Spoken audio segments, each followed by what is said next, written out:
present The Late Edwina Black, a mystery thriller by William Dinner and William Morham, with all the members of the original London Theatre production, Stephen Murray, Catherine Lacey, Raymond Huntley, and Beatrice Varley. The Late Edwina Black.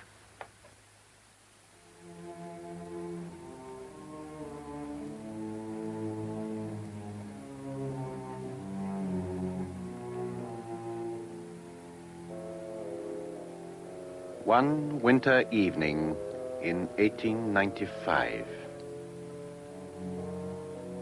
9 o'clock in the drawing room of Amberwood House. Until 3 days ago, the home of the late Edwina Black. Yes, what is it, Ellen? Come in. It's your black dress, Miss Graham. Shut the door, Ellen. The draft is unbearable.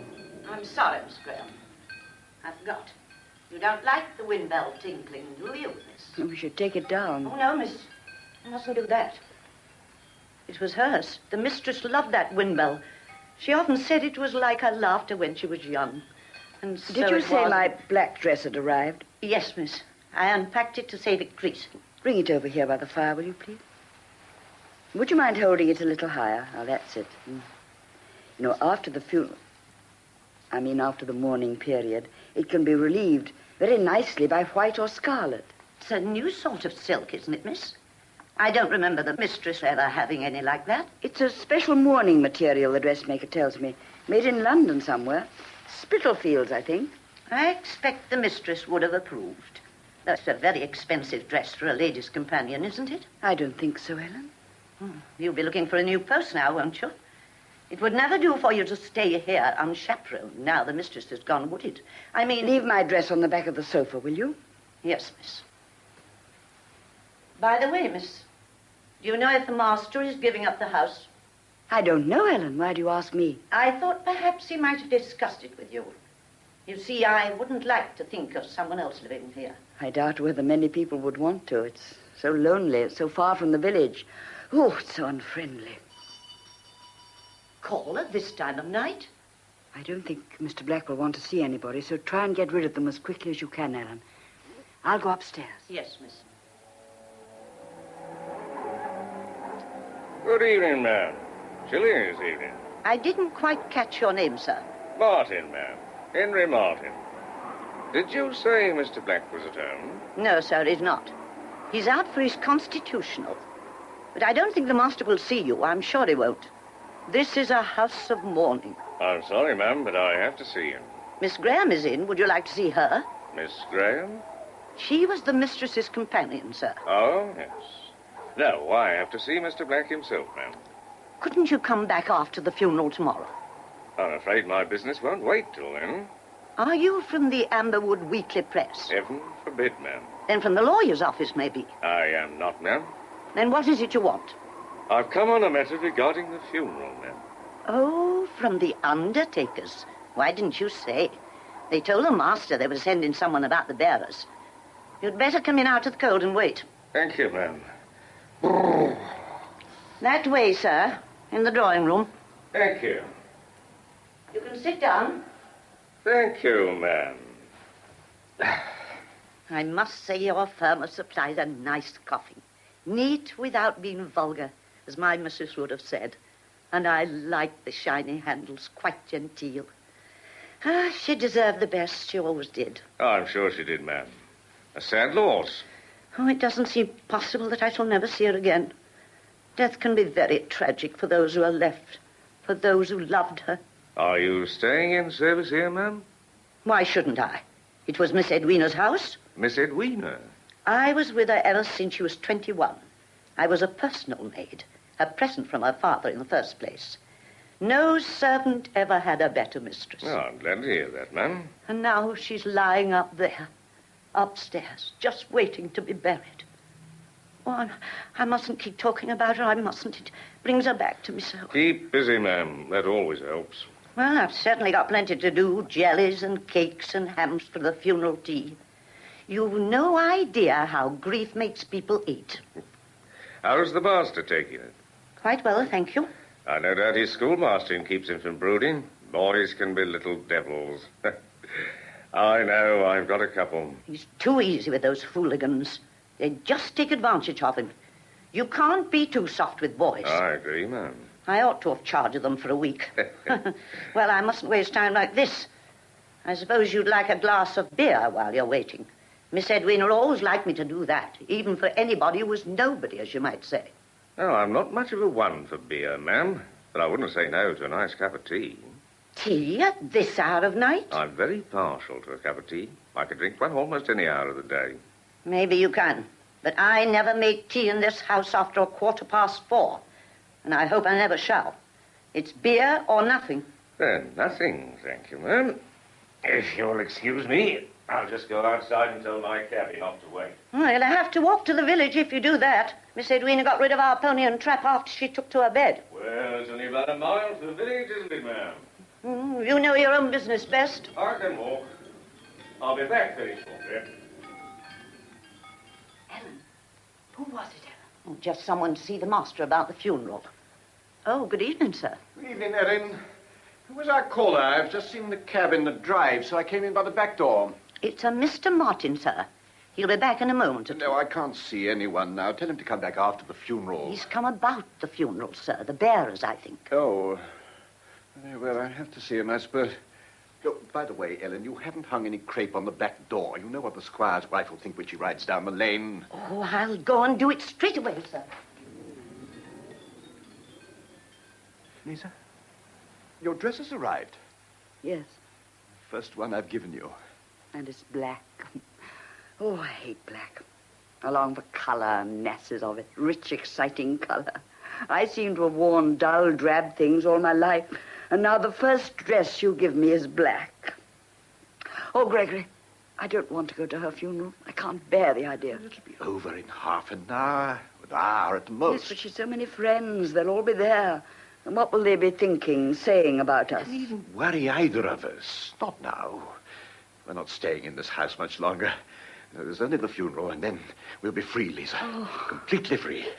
Next week I'll start clearing up my affairs, and then in a month or two, Italy. Thousands of miles away from this house. No more whispering, no more deceit. Oh, it'll be heaven, Gregory. You've been wonderful, my dear. Sometimes I can scarcely believe we'll never hear her knocking upstairs on the floor of her room again. Never hear her sharp voice. Never have that feeling of guilt when we look at her. I love you, Lisa. Do you remember how she used to walk round the house drawing the blinds if there was the least bit of sunshine to save the carpets? No air or sunlight ever seemed to get into this house. Yes, and how silently she used to do it. That's what I remember most. The silent way she walked, her eyes always looking on the floor. Yet seeing everything around her. It's going to take me a long time to believe she's dead. I don't think I will believe it until we get to Italy. Menaggio. It's such a peaceful name, isn't it? I found a wonderful picture of it this morning in those travel booklets. Did you? Now, where did I put... Yes, the bureau. Look, here it is. Menaggio overlooking the waters of Lake Como. Surely the lake will never be as blue as that. It's impossible. Yes, it will be. And the poplars will be just as green. Look at the carving on that bridge. And the vines trailing over it. It's lovely. I wish we didn't have to use her money. If only we could go away now, straight away. Couldn't we? You know, well, immediately after the funeral. Come in. Excuse me, sir. That gentleman's back to see you, sir. Oh, very well. This way, please. Thank you. Mr. Martin. Good evening, sir. I hope you'll pardon this late call, but my business is urgent. It wouldn't wait till the morning. It's certainly rather late. Please sit down. Thank you, sir. Oh, this is Miss Graham. Good evening, miss. Good evening. Well, Mr. Martin, you wish to see me about the bearers, I understand. No, sir. A private matter. I'll take this dress up to my room. No. Mr. Black. There's no need for you to go, Miss Graham. What is your business, Mr. Martin? You can speak in front of my secretary. Well, sir, it's rather a delicate matter. I hardly know how to begin. You sound very mysterious. Do I, sir? Well, I don't mean to be, but, Hadn't you better come to the point? I believe you've just lost your good lady, Mrs. Edwina Black. Yes. The funeral's tomorrow. Please accept my sympathy, sir. Thank you. I understand the lady had been ill for some time. About 6 months. Why do you ask? Well, it's like this, sir. Dr. Prendergast is worried about your wife's death certificate. It seems he regrets signing it. Regrets signing it? He's dissatisfied with the apparent cause of death, sir. So I've come to ask you to delay the funeral. What? Delay the funeral? It's a bit awkward, I'm afraid, but it can't be helped, sir. But who are you to interfere like this? I'm a police officer, miss. A police officer? My card, sir. Inspector Martin, Scotland Yard. Yes, sir. The Home Office got in touch with us, and I was sent down to you. I can't see why they should send you here. Surely you can see the funeral can't be delayed now. Everything's arranged. I realize how you feel, sir, but I'm afraid it must be. Must be. Why? In order to discover the cause of your wife's death, sir. I believe Dr. Prendergast termed it a sudden death. He speaks of certain symptoms which now strike him as strange. Well, Dr. Prendergast is not only old and doddering, he's quite beyond his work. Oh, he admits that himself, sir. When he signed the death certificate, he'd just come from a maternity case which had taxed him considerably. Surely you're not suggesting that my wife died by other than natural causes. Oh, don't let's put it that way, sir.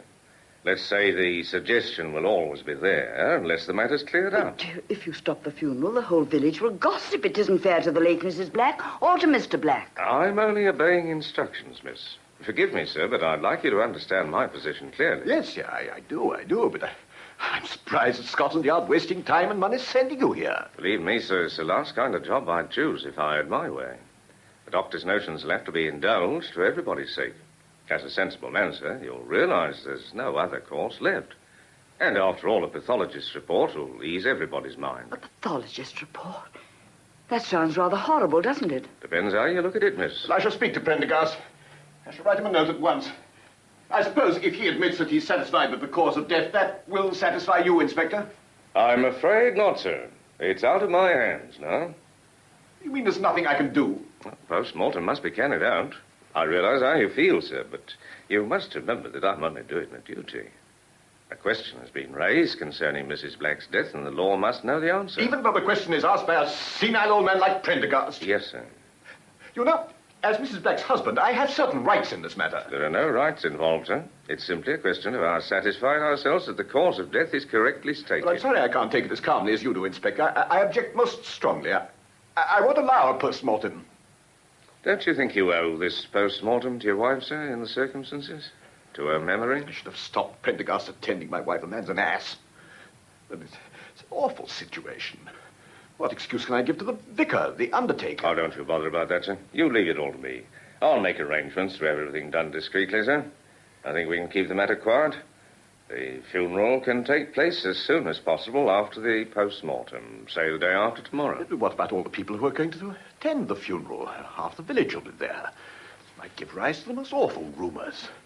Well, it might even be suggested... It's to stop any suggestion that we're having the post-mortem, sir. Well, I think that's all. I won't keep you any longer, sir.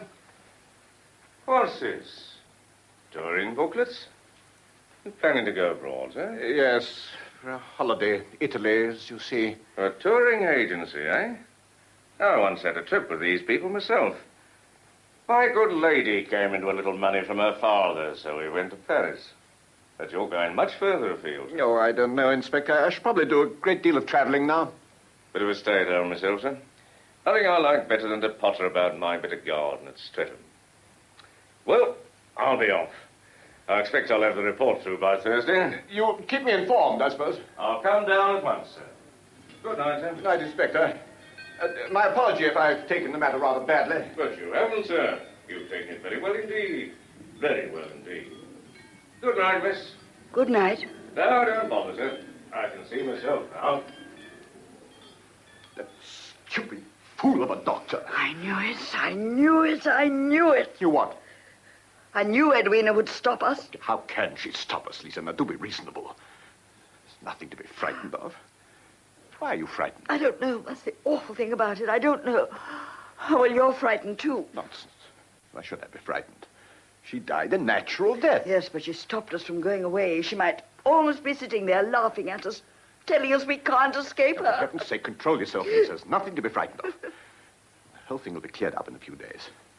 But in the meantime, we must carry on as though Inspector Martin and the whole of Scotland Yard didn't exist. Now, will you promise me to do just that? Yes. I will. Good.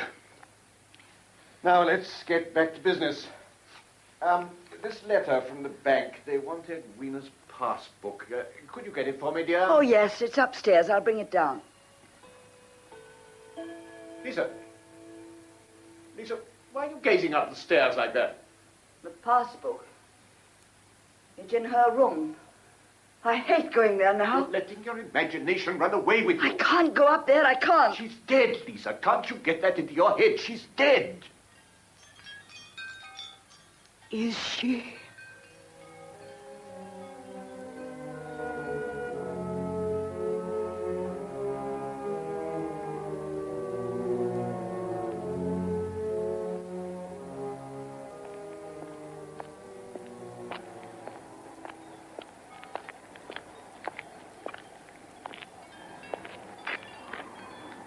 Large garden you've got here, ma'am. It won't be if you take much more of it upstairs on your feet. Don't worry, ma'am. I'm being careful. You've been in and out of Miss Edwina's room 20 times this morning. Well, ma'am, I believe in being thorough. The job's worth doing. It's worth doing well.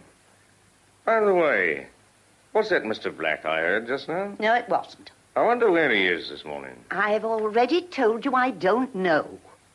Regarding the sick room, ma'am, you're quite sure you moved nothing from it? You keep asking me that. I've already told you that nothing's been moved to my knowledge since her death, except the things you took away the other day. You're certain, ma'am? I am, and the way you keep asking. My good lady always says I need telling everything 6 times, ma'am. She asks for it, marrying a policeman. Oh, good morning, miss. Good morning, Inspector. Weather looks uncertain, doesn't it, miss? I guess I'll have a wet journey home. I expect you want to see Mr. Black, Inspector. I imagine he must have gone down to the village. Oh, well, I'll no doubt he'll be back shortly. If you'll excuse me, I'll go upstairs just once again. Take another look at Miss Edwina's room. Oh, but... Feeling better, miss? The vicar's wife was saying how upset you looked at the funeral. Of course. Well, so are you, Ellen. Naturally, miss. I loved her. Is that you, Gregory? Yes, back at last, Lisa. It's 12:15 already. The morning's nearly over. The stonemason buttonholed me as I came through the village. Your Edwina's hardly buried 3 days before the old man's on my track. He proposes to erect an elaborate tombstone. Gregory, the inspector's here again. Oh? He's up in Edwina's room. Did he say anything? No. The post-mortem took place 4 days ago. Surely he must know the result by now. Found the fellow. Hush, Gregory. He'll hear you. Well, I'm angry. I have the greatest respect for the police, but I prefer them in street corners, not in my house. How long has he been upstairs in a Edwina's long room? time. He's on and off for over half an hour. Why don't you go up and see him? Yes. No, I think I will. Well, no, perhaps it might look odd being so anxious. Well, it's natural for you to want to know you were her husband. Oh, do go up, Gregory. Give him another 5 minutes. Come in. Excuse me, miss, it's your laundress. She's starched the collars better this week. Thank you, Ellen. That policeman's upstairs again, sir. So I hear. He appears to regard my house as a hotel. You'd no right to let me think he was an undertaker's Well, he won't be here after today, Ellen. He seems very curious, doesn't he, sir? He's been asking me all sorts of questions. Indeed? What sort of questions? About the house and Miss Edwina, when you and she first married. I hope you didn't gossip. What could I gossip about, sir? No, nothing, of course. But I meant that, well, your mistress was inclined to lose her temper and say the most unwarrantable things to us both, wasn't she? If she lost her temper with me, sir, she was always justified and... Hush, Ellen. The inspector's coming downstairs now. Poking his nose into her room, it's indecent. Morning, Inspector. Good morning, sir. I'll get along and prepare the lunch for 2. Just a moment, ma'am. There's something I want to ask you. Me, sir? Yes. May I sit down, sir? Yes, do. Thank you. Rheumatism in my knee. Always gets me when the wind's in the east. Now, ma'am, you were telling me just now that you acted as nurse to your mistress. And a very good nurse I expect you were, too. I did my best, sir. And you'll be responsible for carrying out the doctor's instructions. Yes, sir. For example, you'd see that she had her medicine without fail. Of course, sir. No point in having doctors if you don't do what they say. A very reasonable attitude, ma'am. And by the same token, you might say there's no point in having policemen if you don't tell them the truth. Naturally, sir. Mr. Black thinks they cost enough anyway. Indeed, ma'am. Well, we'll see he gets his money's worth. Now, you're sure you always gave your mistress her medicine, night and morning, and that you never forgot once? Yes, sir. Then we have a little mystery, ma'am, because the post-mortem reveals no traces of medicine at all. Well, she had it, sir. I don't think you're quite telling me the truth. Not telling the truth. Science is very exact. If she had it, we'd have found traces of it. You ought to know better than to lie to the policeman. Well, I... Yes? I tried to make her take it, sir, but she never would. She'd just pour it away. Once she ruined a bottle of toilet water by pouring it into that, and she made me promise not to tell the doctor or anyone. I see, ma'am. An obstinate invalid, eh? She didn't like the stuff, so she got rid of it. She used to say it tasted horrible. And I don't think it would have done her any good anyway. Well, ma'am, that's solved my little mystery. And now I'll not keep you any longer from preparing your lunch for two. Yes, sir. Ellen, perhaps the inspector would like some lunch? Oh, it's very kind of you, sir, but I have to catch the 1-5 to Paddington. Now, I wouldn't say no to a cup of tea. Tea for the inspector, Ellen? Tea before lunch. Well, of course, if you say so, sir. A very spirited lady, sir. Inspector, I really cannot see that it matters now whether my wife took her medicine or not. Well, sir, when there's a post-mortem, we get a report, and then every little detail has to be checked. Yes, I know what the official mind is like, but I hope that now you're satisfied and we've seen the end of it. The end, sir? I'm afraid you don't quite understand. It's more like the beginning. Beginning. Yes, sir. It's my unpleasant duty to tell you that we've discovered arsenic in your wife's body. Arsenic? Yes, sir. Arsenic. Good heavens, are you suggesting my wife died of poisoning? Well, that would be the inference, sir. Her medicine. Prendergast must have made a mistake in his dispensary. But you've just heard the housekeeper say that she never took her medicine. Well, she might have taken one dose, an overdose. An overdose might make her ill, sir, but it wouldn't kill her. Besides, I've traced all the medicine bottles, found them in the local dust tip. In that case, Inspector, you must analyze them at once. Oh, but you see, miss, they've been analyzed. Well, Inspector, well? The analyst found nothing in them save traces of medicine. Harmless medicine. No trace of arsenic at all? None. Which clears Dr. Prendergast of carelessness in his dispensary. Then your pathologist has made an error in the post-mortem. That's unlikely, miss. But if arsenic was found in her body, how did it get there? That's what we have to find out, miss. That's why I'm here again. You're making her death seem so strange. I don't like it, Inspector. It's disturbing. A few questions might answer. I'm tired of your questions, Inspector. I know, sir, but I don't think you quite appreciate my position. I ought to put my point of view. Your wife dies suddenly. A post-mortem is carried out, and the report shows death to have been due to poisoning. I'm placed in charge of the investigation. Now, sir, if you were in my place, how would you set about the inquiry? Well, I... Yes, sir? Well, I suppose I should have to ask some questions. Exactly, sir. I apologize, Inspector. But what is it you want to know? Now, sir, there's a tin of weed killer in the greenhouse. Weed killer? Yes, sir. I understand you ordered it from the general stores in the village. Let me see. On the 2nd of October. It was delivered the same afternoon. Was that? Yes, that's quite right. I did order some. Are you suggesting that the weed killer was responsible for her death, Inspector? I can't say yet, miss. But the particular brand Mr. Black ordered contains a high percentage of arsenic. I see the tin in the greenhouse has been used, sir. Yes. We've always used weed killer here. My wife was very particular about the gravel paths. When was it last used in the garden? I'm afraid I can't remember that. No, I simply can't remember. Do you mean Mrs. Black was accidentally poisoned by this weed killer, Inspector? We'll hope. Accidentally, miss. Wait a minute, Inspector. Yes, sir? If there's no doubt about the poison, then have you considered the possibility that perhaps my wife... she was suffering from the strain of her illness. I don't know quite how to put this, I'm afraid. Suicide? No, sir. Impossible. How could she have risen and gone to the greenhouse where you keep the stuff?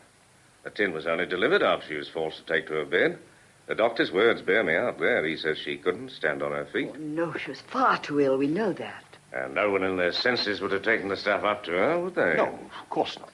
And there's not the slightest trace of any arsenical substance in her room. I'm afraid it can only point to one conclusion. Someone in this house must have... Well, your wife couldn't have taken the stuff herself, could she, sir? Someone in this house? Someone in this house. But who? Well, there's the housekeeper, though I hear she was deeply attached to her mistress. Ellen, she was devoted to her, almost like a sister. Old ladies, in spite of devotion, have been known to commit serious crimes, miss, even murder. Oh, but not Ellen. The idea's utterly ridiculous. What do you say, sir? Do you think the old lady had a motive? Well, the will hasn't been read yet, but we know she was left a small annuity, but it's silly to suppose that Ellen would do anyone an injury to get it. Exactly, sir. The motive isn't large enough. You mean Yes, miss? Mr. Black has a larger motive since he will inherit the fortune? Good heavens.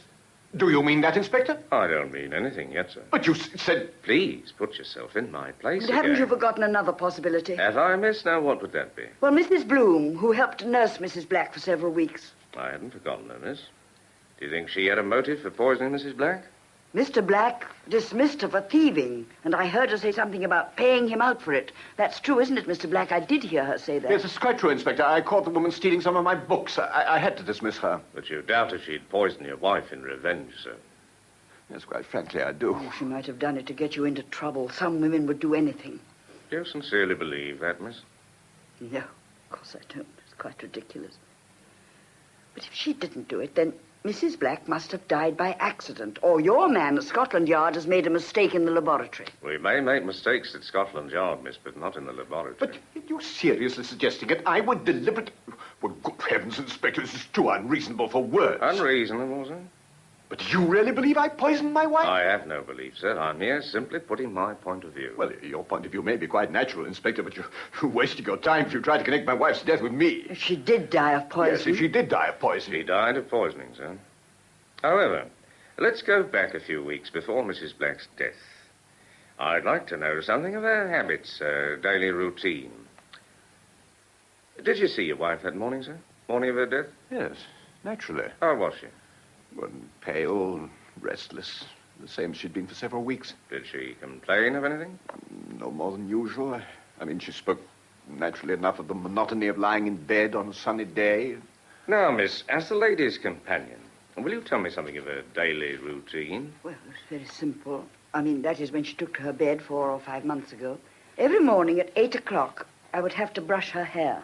Say, from 8 to 8:15? No, much longer. She liked me to brush it very, very slowly. What time did she breakfast? Well, the tray came up at 8:30. She always had tea and toast. And preserves? Honey. There's always honey. Do you know if it was kept apart from the rest of the household preserves? No, Ellen would take it from the same jar. And after breakfast, miss? Well, at 10 o'clock, Ellen and I would go up to her room and she'd give us our orders for the day. In my case, letters, a little shopping necessities, books, flowers for her room, and so on. And then, miss? Well, I'd read to her every afternoon. Yes, she liked to keep in touch with the fashion notes and also the latest novels. And in the evening, miss? She'd have a light dinner, then Mr. Black would come up, and of course I would go. Yeah. How did Mrs. Black call anyone when she wanted attention? By a bell? No. She would knock from upstairs on the floor with a stick. A carved ebony stick. Her room is, it was, over this one. And you go at once? Yes. Well, often she'd not want anything at all. I see. Now, sir, about stimulants. Did your wife ever take any wine, for instance? Well, Yes, sir? but I have to admit that she was sometimes a little indiscreet. She drank, sir? No, that's not the way I'd care to put it. She was a little careless, perhaps. She tried to insist on this particular habit when she took to her bed, but Prendergast wouldn't allow it. No, Inspector, my wife didn't have any stimulants during her illness. She have anything to drink apart from tea and so on? A cup of warm milk every morning at 11 o'clock. Who generally took it up? Ellen? Did she take it up on the morning in question? I think so. Are you certain, miss? Well, if she says so, of course she is. Oh, I'm wrong. I took it up that morning. Oh. Oh, by the way, miss, did you get on quite well with your mistress? Yes, of course I did. Perfectly. I see. Now, sir, about that weed killer, is the greenhouse locked at night? Yes. And the keys kept hanging in the hall. Now, I want you to think very hard, sir. Can you recall who was last in the greenhouse on the night before your wife died? Ellen. Yes, I remember distinctly. Ellen. You're absolutely certain it was Ellen? Absolutely. I see in my book I've made a note that Ellen is under the impression that someone else locked the greenhouse door that night when I asked her very tactfully. She said Miss Graham watered some plants. I did, in the greenhouse. So she says, miss. Did you, Miss Graham? Well, I must have done if Ellen says so. Did you notice whether the tin of weed killer was in its usual place, miss, on the shelf? No, I didn't notice. I can't say. Well, I thought perhaps as you were the last But there. how could it, Elizabeth? I mean, Miss Graham, no, it would turn out to be so important. And your wife died the next morning about 12 o'clock, sir. Yes. Yeah. Well, I don't think there's anything else at the moment. I'm sorry we've delayed you from taking your holiday, sir. I hope you'll soon bring your inquiries to an end. I'm anxious to leave Amberwood in a week or two. But you wouldn't want to go with Mrs. Black's death not satisfactorily explained, would you, sir? No, of course I wouldn't want to do that. You were going to, Egypt, wasn't it? No, Italy. Ah, yes, of course. I saw those touring booklets, didn't I? Were you, going alone, sir? Why do you ask? Oh, just curiosity, sir. Well, I don't know yet. They make those booklets very attractive, don't they? Those you had were ordered some time ago, I believe. I remember noticing the date when they were sent out. Travel agency always rubber stamps them before posting, as you probably noticed. Those you had were sent here about 5 weeks before the lady's death. Really? Yes, that's quite right. I don't mind telling you, sir, that puzzled me a bit. Why? Oh, 5 weeks in advance of the lady's death seems a little pessimistic. Pessimistic? What do you mean? Oh, nothing, sir, really. Just that it was fortunate you had those booklets already. I ordered those booklets in advance because I'd often thought of going abroad. But you didn't order them, sir. I beg your pardon? You sent for them, miss, didn't you? Yes, I did. But why have you been asking me, Inspector? Why hide the fact that you knew Miss Graham had sent for them? You've been making strange suggestions because they were ordered 5 weeks in advance of my wife's death. You've been making quite a mystery out of it. Why? Not at all, sir. I merely imagined Miss Graham sent for them at your request as a secretarial duty, sir. Oh, I see. 12:30. Time I was off. Inspector, Mr. Black did not order me to send for those booklets. I got them on my own initiative. Then, you were very wise, miss, getting them so well in advance. Very wise as it happened. Oh, My apologies for having to bother you again this morning, but that greenhouse was worrying me, and who was there last? Well, I'm off to London now. I shall be back tomorrow morning, sir. Should either of you require me? Well, why should we require you, Inspector? Oh, I don't know, sir. You may discover something that I've overlooked. overlooked. Overlooked. Well, good day to you, sir. Good day, miss.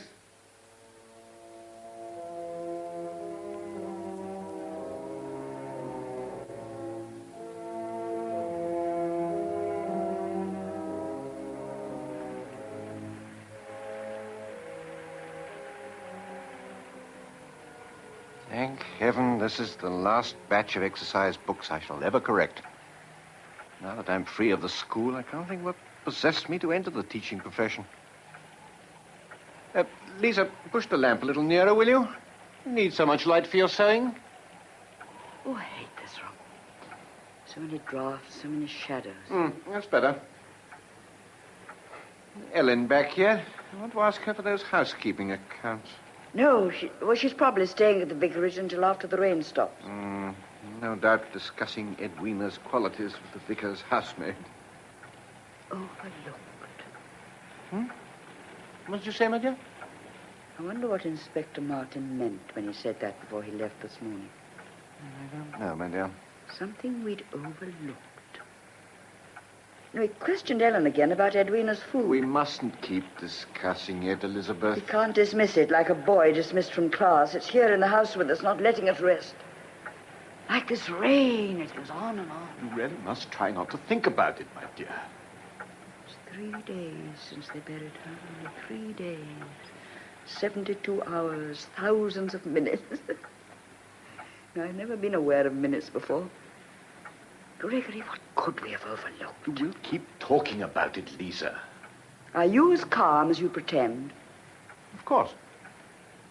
Yes, of course I am.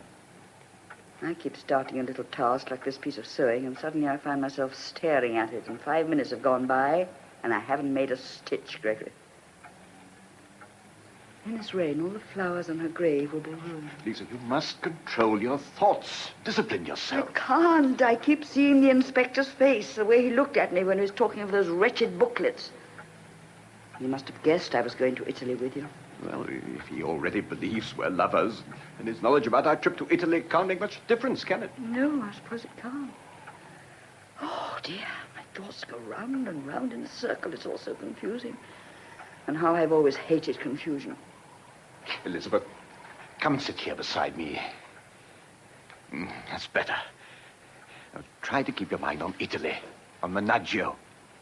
I'm certain we'll be there in less than 3 weeks. Incidentally, let's stop in Paris for a day or two. You'll need clothes and hats, and I've always wanted to buy you a necklace, a pearl necklace. What do you say, Gregory? Lisa, aren't you listening to me? What a way to treat a man who wants to buy you a pearl necklace. I thought I heard something. Oh, impossible. We're alone in the house. I'm sure I heard a sound upstairs. Rubbish, my dear. It's only your imagination. Now, about those pearls, I think... Lisa, why don't you listen to me? Do you remember how she would knock on the floor towards the last, beginning very softly and then thumping more and more? You must forget her, Lisa. Every room, every corridor is alive with her, every inch of the house. Her things, the things she chose, they belong to her and speak of her. We'll never get rid of her, Gregory. Lisa, remember the first time I spoke to you about us? That time in the garden when Edwina had gone to the village. You came over and straightened my tie, remember? And you pushed the hair off my forehead and you said, Gregory, you're helpless. Why can't you keep tidy? I didn't say that, did I? That's so long ago I've forgotten. Why did I seem so helpless, Lisa? I think because you were lonely. I was lonely, too. But although it started with pity, you did fall in love with me, didn't you? Yes, Gregory. And I don't mind so much. Pity alone isn't very heroic, is it? I wasn't a very romantic figure, was I? You even mistook me for the gardener when you came out to drive that first day. Well, you let me think you were the gardener. You wore the ugliest hat I've ever seen. You had a rose in it as large as a cabbage, a really vulgar rose. It may have been, but it was very fashionable. How Edwina stared because we laughed when we were first introduced to each other. You know, I was very nervous of her. You didn't show it. I wasn't going to let another woman see how I felt. Oh, certainly not Edwina. You see, at that time, I was quite impressed by her clothes and her jewels. You know, in all the houses where I've worked, I've always pictured myself as the mistress.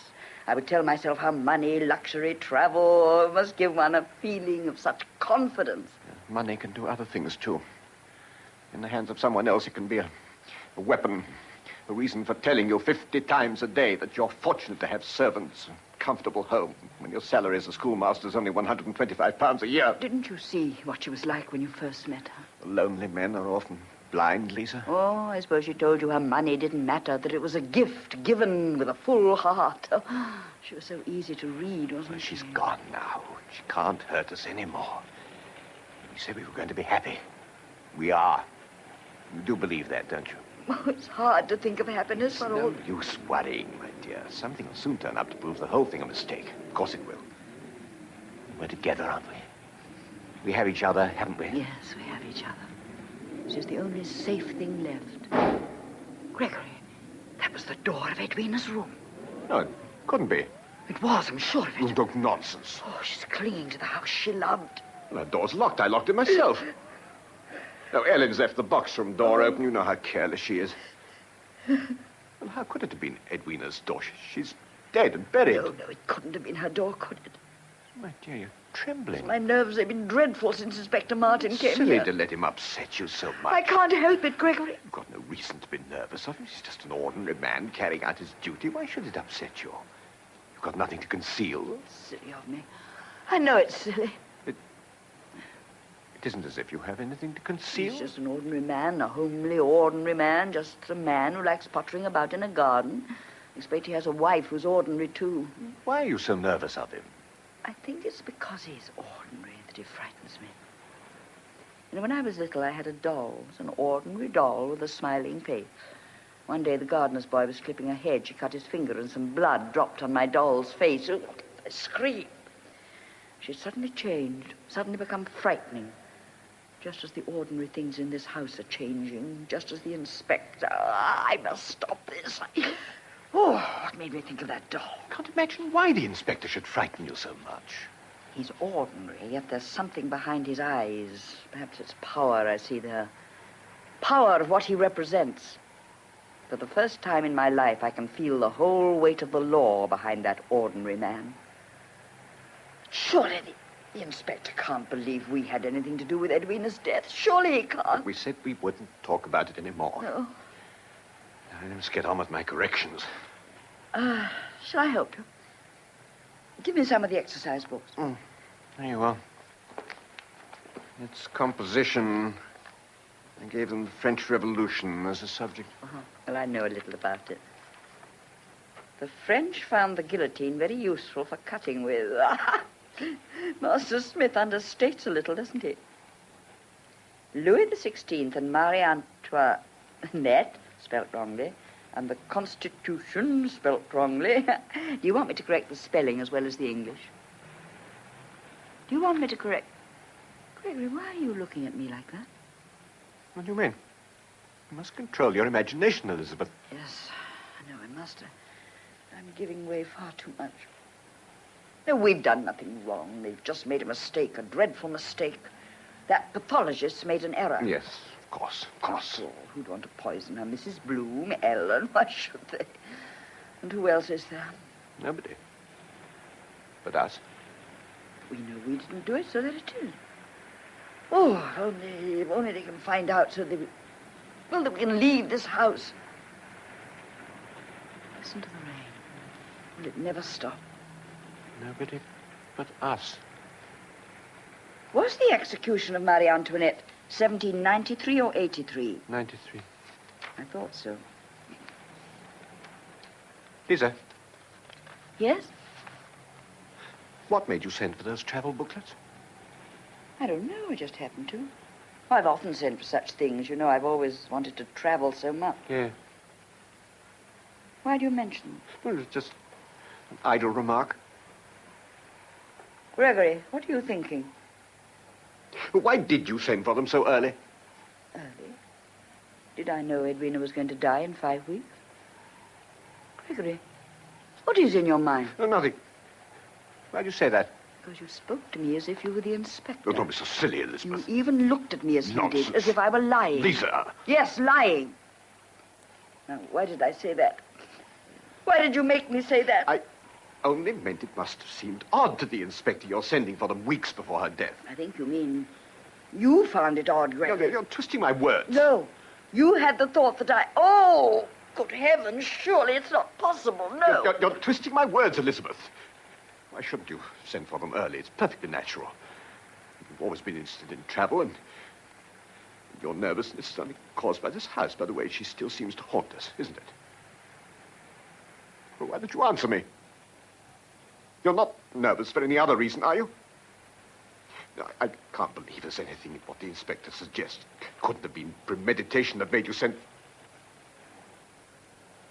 Could it? Well, why do you sit there just gazing at me? Why didn't you tell me I'm wrong?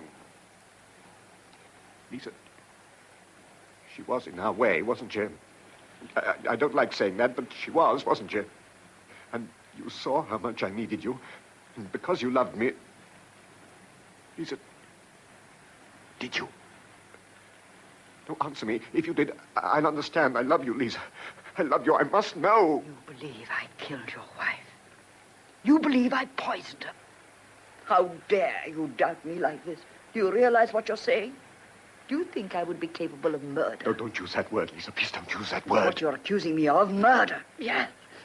A woman could do it because she loved, many have. Besides, I hated Edwina. Yes, Gregory, I hated her. And I wouldn't let you see it. She was cruel. She was horribly cruel. Always making me aware of my place. Always patronizing me in front of her friends. My companion, Miss Graham, such a household treasure. I'm not accusing you, but she was poisoned, and in this house. And there's only the two of us, isn't there? You and me. The inspector thinks one of us did it. It's no use trying to deceive me, Gregory. You really believe I did it, but I did it because I loved you. Gregory, how can you accuse me? How can you? I'm not, my dear, I'm not, but... All last night, all day, I kept telling myself something would happen to prove it was a mistake, and just now, I couldn't any longer. It is a mistake, Gregory. Please say it is a mistake. Please say it. I wish I could believe the pathologist was wrong, but I can't any longer. My brain won't let me anymore. My brain tells me she was poisoned.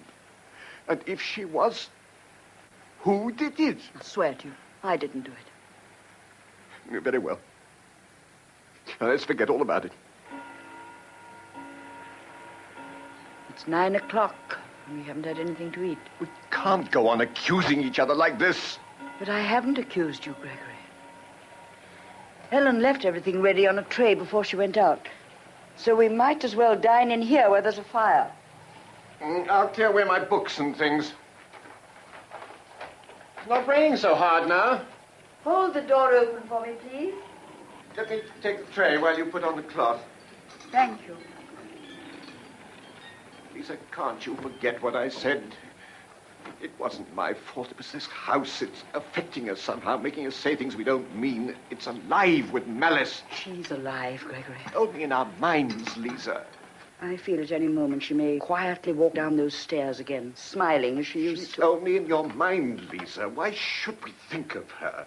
We know we didn't kill her, either of us. Oh, trust me, Lisa. Surely you can trust me. Yes, people can't change so suddenly. Not people you love. And now you must eat, my dear. It's nearly an hour past your usual time.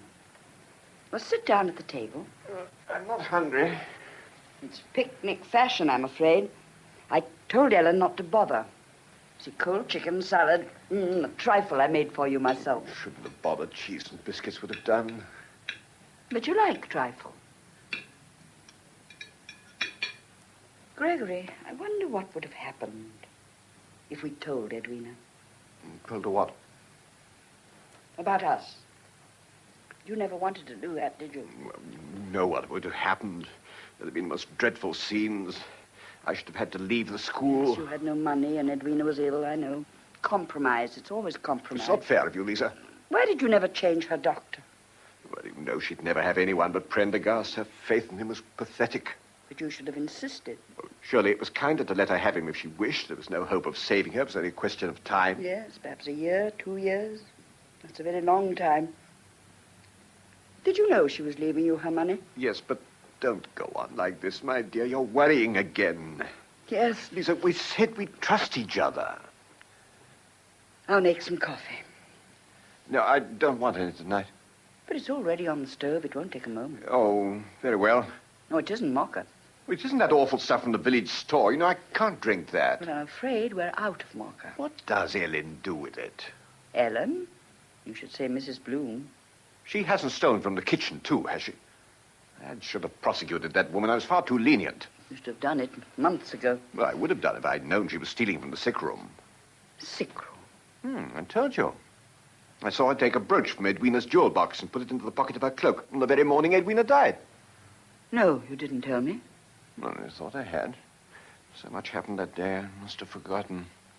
Gregory, you say you saw Mrs. Bloom take a brooch from Edwina's jewel box and put it in the pocket of her cloak. I just told you so. On the morning Edwina died? Yeah, in the sick room. But you were only in the sick room twice. Once when I was there at 10 o'clock with Mrs. Bloom, and not again until Ellen called you to the bedside at 12. I was in the sick room twice. What of it? I gave Edwina her milk at 11 o'clock. If you saw Mrs. Bloom in her cloak, then she must have been leaving the house at 11:30 as usual, after I gave Edwina the milk and before Ellen called you at 12. Why won't you stop talking about it, Lisa? I want an answer, Gregory. Now, please don't put me off like this.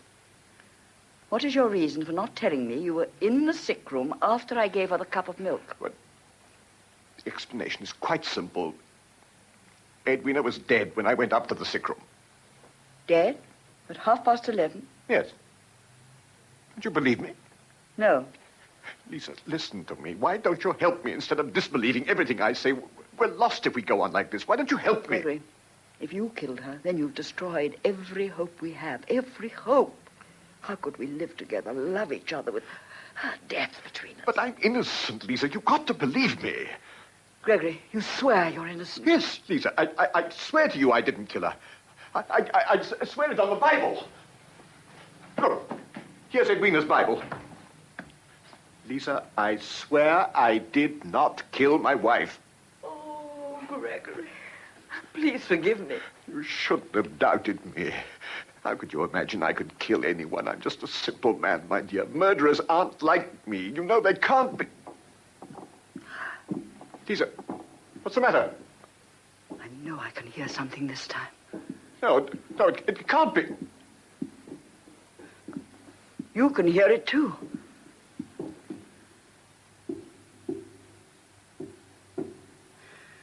Ellen! Ellen, what are you doing upstairs?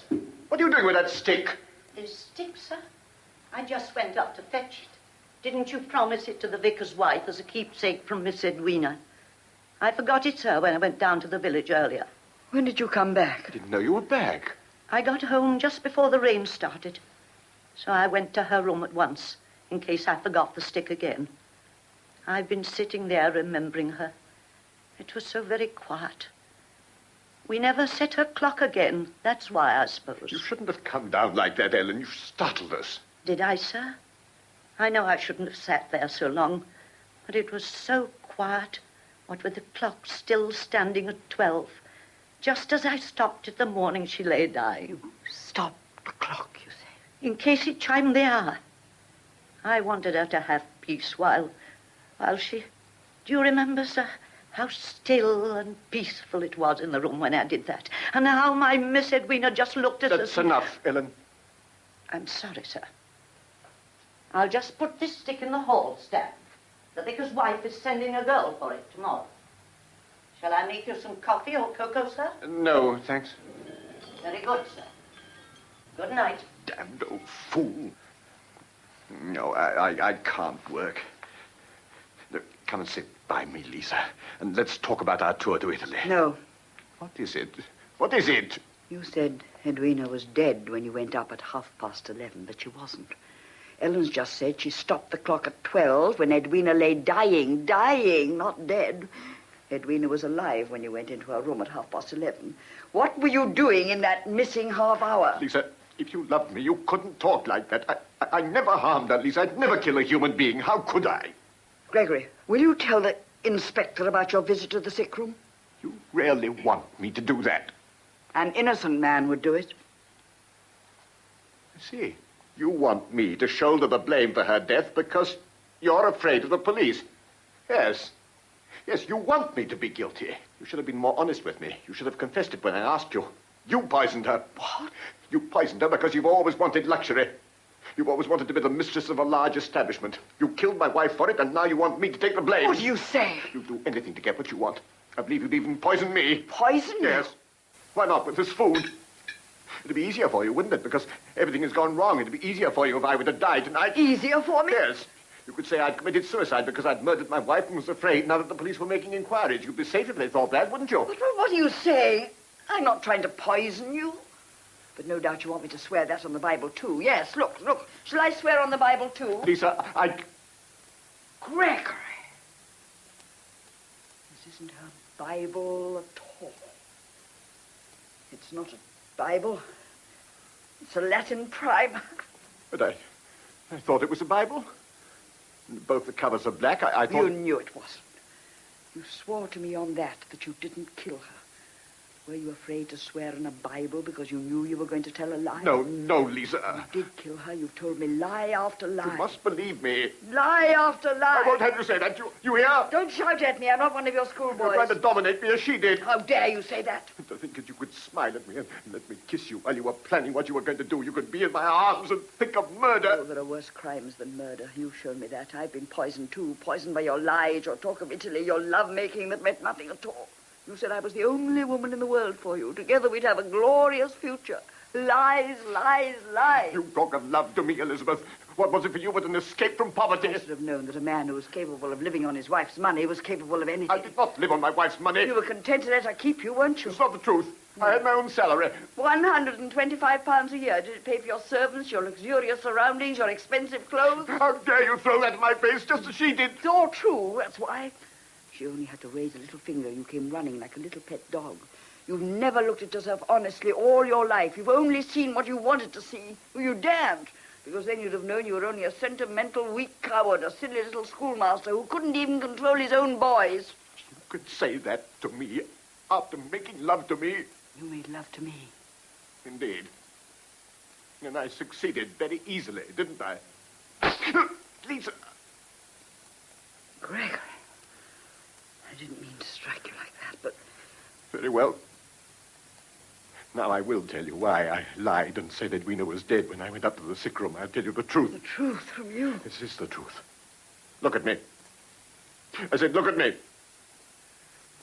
When I went up to the sick room at 11:30, Edwina told me you were trying to be rid of her. She said she thought she'd seen you putting something in her milk. Why should she tell you such a lie? Well, I thought then that she was simply trying to make trouble between us. You mean she knew about it? She knew all the time? Yes. You'd always comforted yourself by saying that Edwina never knew. I didn't want to take that comfort away from you. I should have told you from the beginning that she knew about us. I wish you had. It would have been easier. I told myself she was only talking nonsense about the milk, but when the inspector came and I started thinking about those booklets, I thought perhaps you might have done it for my sake. I didn't do it, Gregory. You believe that, don't you? Yes. So the Edwina's suggestion, it made everything so sinister. Oh, aren't we silly to let Edwina come between us like this? You know, we're grown-up people and we behave like children. I was cruel to you, my dear. Gregory Black, whom the boys defy, just as you said they did. No, that was a vile thing to say. It isn't true. It is true. But I'm going to change, my dear. I'm going to be strong. And you're going to help me. Yes. We'll not worry about the inspector. Oh, we'll not worry any longer. We'll laugh about it, my darling. But I even thought you'd poisoned this trifle. No, it's funny, don't you see? Well, I'll never make you another trifle as long as I live. Oh, it's wonderful to be laughing again. Look, this calls for a grand gesture. We'll drink to it. We'll drink to Menaggio. I'll get the port and 2 glasses from the cupboard. You know I never touch port. Well, you're going to touch it this time. Don't argue, my love. This is a special occasion. Oh, Gregory, you're right. I won't argue. That's better. There's a glass for you. Now, will you give the toast? Yes, Gregory. I drink to Italy, the sunlight, and Menaggio. Gregory, why aren't you drinking? Well, stop gazing in your glass and drink to Menaggio. Just see you on the terrace, standing beside me near the green poplars and the blue water. We're going to be happy at last, Lisa. Happy at last. It'll be the end of worry for both of us. Both, thank heaven. Then drink to it. Why aren't you drinking? Is there something wrong with this port? Gregory!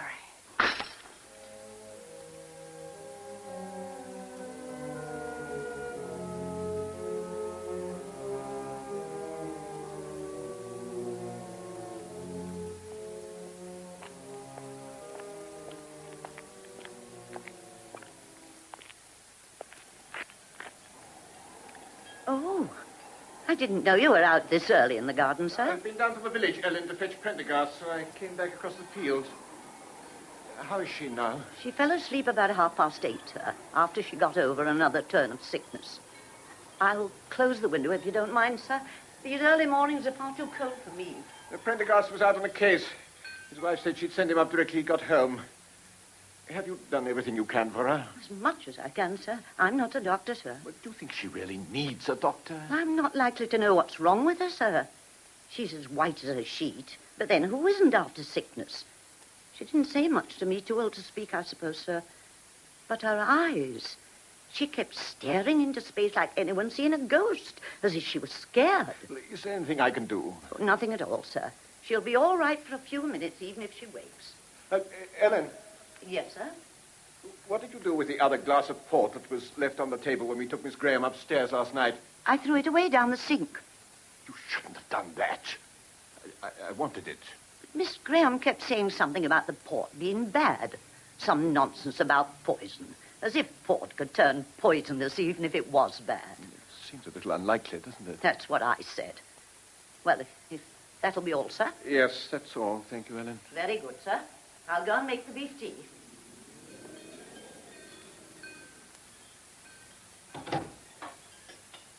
What are you doing with that bottle, Gregory? Lisa, I thought you were too ill to leave your room. I am ill, but I've strength enough to come downstairs to be here when the inspector arrives. You remember he said he'd be coming this morning. I hadn't forgotten. I've made up my mind. I'm going to tell him the truth. I'm going to tell him that you murdered your wife and then tried to poison me. You realize that bottle of port is poison, don't you?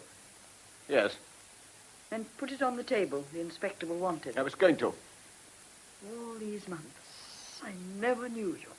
All these months. Well, here he is. Yes. You will have your wish now, Elizabeth. You'll be able to denounce me to him. He'll believe you, too. You're clever enough to make him believe you.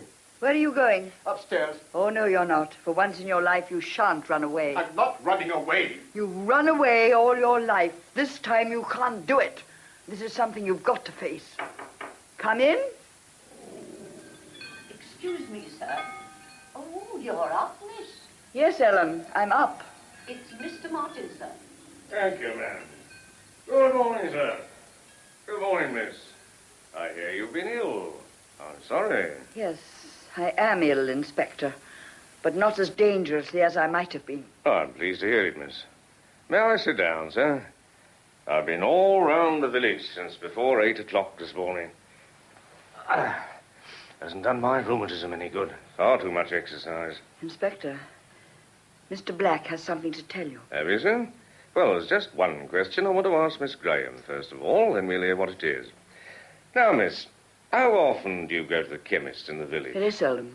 Now, I want you to cast your mind back to last April. You went there and you bought some soap and some tooth powder. Can you remember buying anything else? Well, of course I can't. It's so long ago. But, Inspector, you'll see that all this is a waste of time when you hear what Mr. Black has to say. I think it was about the second week in April. I told you I can't remember. Well, that's a pity, miss. Pity. Perhaps later on you might be able to recall it. Inspector. Yes, miss? Last night I was nearly killed. Really, miss? I was given a glass of port from that bottle. Well, port isn't usually considered very lethal, miss. Well, this port is different. This port. Gregory, tell him about the port. Well, sir, what about the port? Gregory. Now, sir, tell me about this port. Well, it's poisoned. Indeed, sir. How do you know? I was violently ill after being given a glass of it. Who gave you a glass of poisoned port, miss? Mr. Black. It was perfectly harmless as far as I knew. Well, I had a glass as well. You didn't drink yours. Inspector, he poured out 2 glasses and he made me drink mine first. It was only sheer chance that I didn't drink it. Now, I'm afraid, Inspector, I must tell you that, in my opinion, Miss Graham poisoned that port herself. She took just enough to make herself ill, no more. Just enough to make me look guilty when she accused me of murder. That's a very serious charge, sir. Inspector, he knows I didn't do it. Now, you each had a glass and only one of you drank. Well, where's the untouched glass? Ellen threw it away. When did you last have a glass of porter? Well, not for several weeks. And you, miss? I've never had a glass before in this house. So, bearing in mind that the housekeeper's teetotal and that the late Mrs. Black was forbidden by the doctor to drink, that bottle would have been in the house for some time. Yes. You absolutely certain of that, sir? Yes. Then how is it that when I called at your wine merchant this morning, I was told that a large number of bottles of port came into this house during the last 6 months? Well, I knew nothing about it. You can't throw any light on it either, miss? No. Well, we'd better have asked the housekeeper. I'll ring if you don't mind. Inspector, this is a complete waste of time. Isn't it obvious? He was giving his wife poisoned port. And what motive would you give Mr. Black for doing that, miss? He knew he was going to inherit her money. Did he? But you see, that's not strictly true. Not true. No, miss. I called on Mrs. Black's solicitor this morning. I understand he's coming here tomorrow for the reading of the will. He told me a most interesting fact. That you, miss, inherit a half of Mrs. Black's fortune. I? Yes, miss. No, it's not true. Quite true, miss. It can't be. Did Mrs. Black ever say anything to you about it? She did say one day she'd make me wealthy, but I thought she was just talking nonsense or playing one of her cruel jokes. You never told me, Elizabeth. Why didn't you tell me? Well, now you see, Inspector, there is a motive. A motive? Oh, yes, sir, we have a motive. But you're forgetting something. Forgetting something? You come into the other half of the fortune, so you have a motive too, sir. I wonder what's happened to that housekeeper. You know, miss, I hope you won't mind my saying so, but you have very attractive hands. Think I notice hands? What have my hands got to do with it? Nothing, miss, nothing. But they're so shapely and white. Beats me how you ladies keep 'em like that. One of those feminine secrets, I suppose. Come in. You rang, sir? The inspector wishes to ask you a question, Ellen. Oh, yes, sir. It's about the port, ma'am. I'm teetotal, sir. So I understand, and a very excellent thing, too, ma'am. I can't help then, can I? Ah, but I think you can, ma'am. In the past 6 months, a considerable amount of port's come into this house, and I'm trying to discover what's happened to it. How should I know? I don't keep the key of the cupboard. I doubt whether this port was ever kept long enough to be put in a cupboard. Did you ever give any of it to the late Mrs. Black? Give her port, sir? Why, the doctor has strictly forbidden it. But you never took any notice of the doctor, ma'am. You told me in this house only a week ago that Mrs. Black never took her medicine, that she used to pour it away, and that you knew it. That was different, sir. Now, ma'am, I don't want any nonsense. You can go to prison for telling lies, you know. Is that understood? Yes, sir. Have you ever seen that bottle before? I don't know, sir. Have you or haven't you? I might have done. Where did you see it? I found it in Mrs. Black's room the morning she died. She used to hide it away from the doctor. I brought it down and put it in the cupboard over there. You brought it down? Yes, sir. So you did give Mrs. Black port? A lot of it? I wouldn't have given it to her, sir, but she used to crave for it. And it brought the color back into her cheeks and made her feel so much better. You come into a nice little annuity by her death, ma'am. I suggest you might have tampered with that last bottle of port. Tampered with it, sir? I'm trying to discover how Mrs. Black died. You mean... Oh, what a wicked thing to say. As if I would have harmed her. Besides, Mr. Black knew she was having the port, sir. That's not true, Oh, Ellen. yes, it is, sir. Did you ever see Mr. Black take it upstairs? No, sir, but he knew it was coming into the house. He knew that. That'll be all, thank you, ma'am. Yes, sir.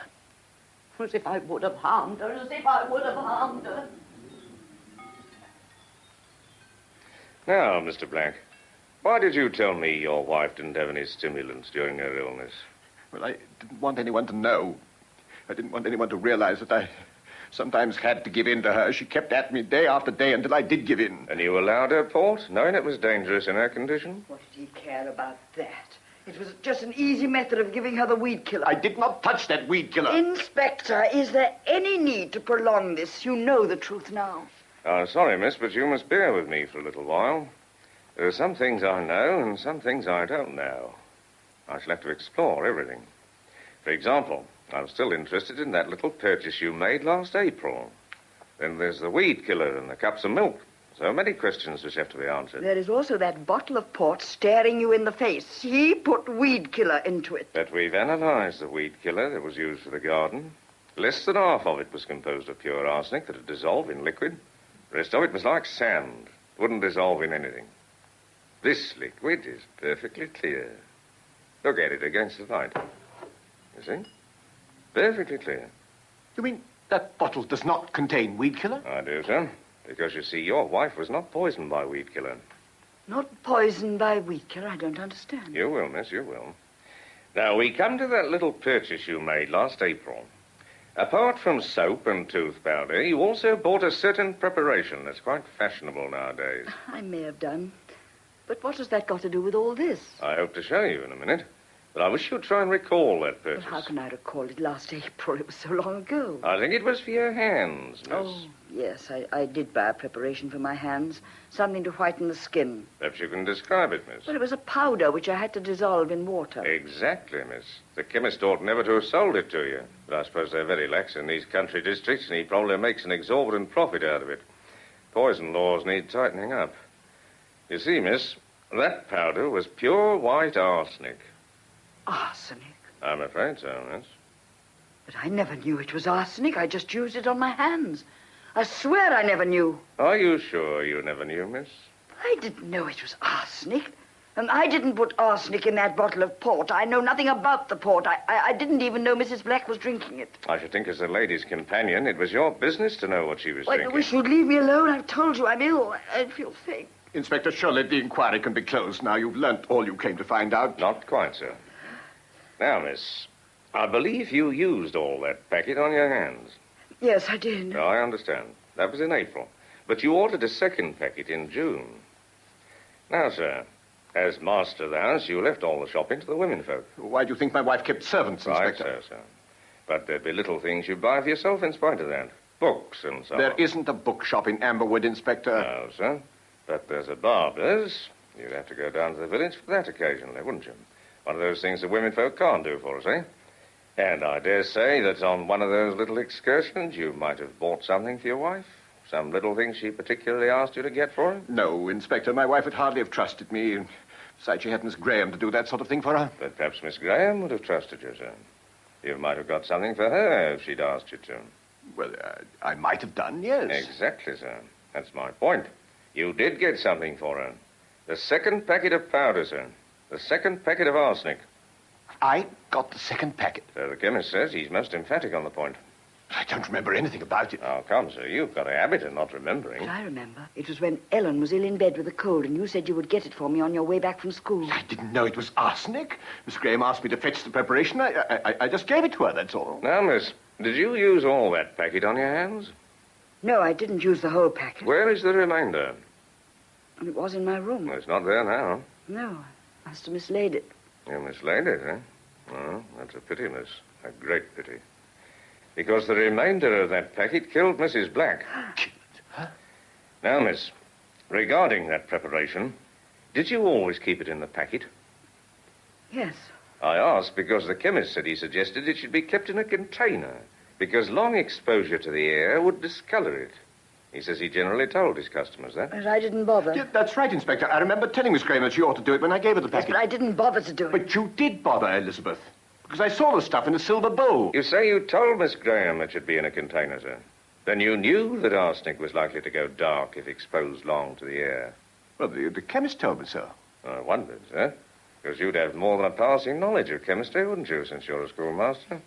You might have known the peculiar properties of arsenic. But I didn't know it was arsenic. I've told you that. Where did you see the silver bowl? I don't remember. Where is it now? I don't know. Do you know, miss? Well, how can I know? I've never seen it. Oh, I find myself at a loss. Both of you stand to inherit a considerable sum of money. Both of you were in love. Both of you had access to arsenic. Miss Graham mislays a quantity of it, which later poisoned your wife, possibly in that bottle of wine. A silver bowl, which may or may not contain arsenic, and which would or would not reveal traces of this, is missing. If we could find that bowl, we could verify one or other of the conflicting stories, but neither of you can tell me where it is now. If your wife hadn't died, sir, you might have both gone on for years, the two of you sitting in this room waiting. While in the room above, Mrs. Black continued to maintain her feeble hold on life. Are you suggesting that Miss Graham and I poisoned my wife between us? People in love have been known to act in an extremely desperate manner, sir. I'm not suggesting anything, sir. I'm merely relating the facts. And the facts are not particularly helpful at this moment. I'm afraid I can only ask you to accompany me to London, where we can take proper statements and go into the matter a little more fully. You mean you're arresting us? Well, sir, let's rather say that you've been called in for further questioning. But I was poisoned by that port last night. Would I have done that myself, Inspector? I can't say, miss. There's so many stories about this bottle of port. But we'll sort it out, miss. We'll have the bottle analyzed, and we shall know all about it. It may prove to be the drink which poisoned Mrs. Black. Now, there's a train at 10:05, or is it 10:25? I shall have to look it up. It'll be a cold journey, so with your permission, sir, I think it might be a good idea if we had some tea before we left. I'll tell the housekeeper. Excuse me, please. I won't be long. No matter what he says, they'll arrest us when we get there and charge us both with murder. Why haven't you the courage to admit that you took the arsenic from my room? Oh, what's the use of arguing?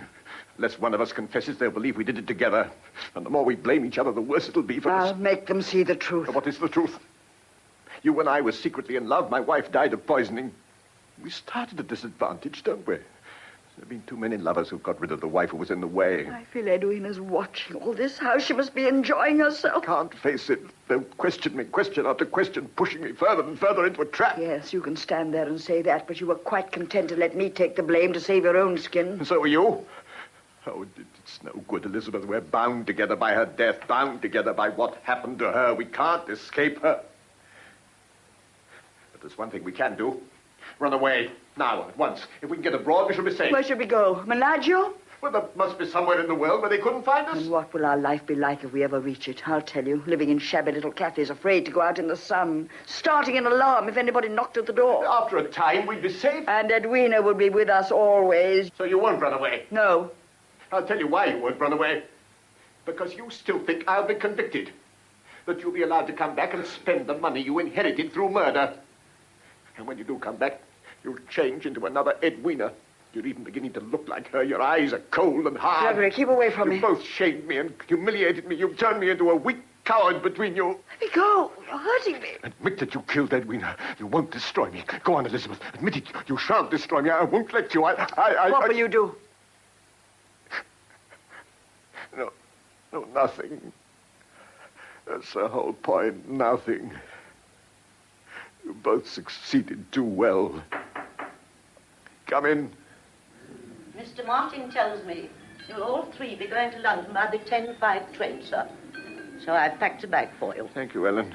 I've also packed a few things for you, Miss Graham.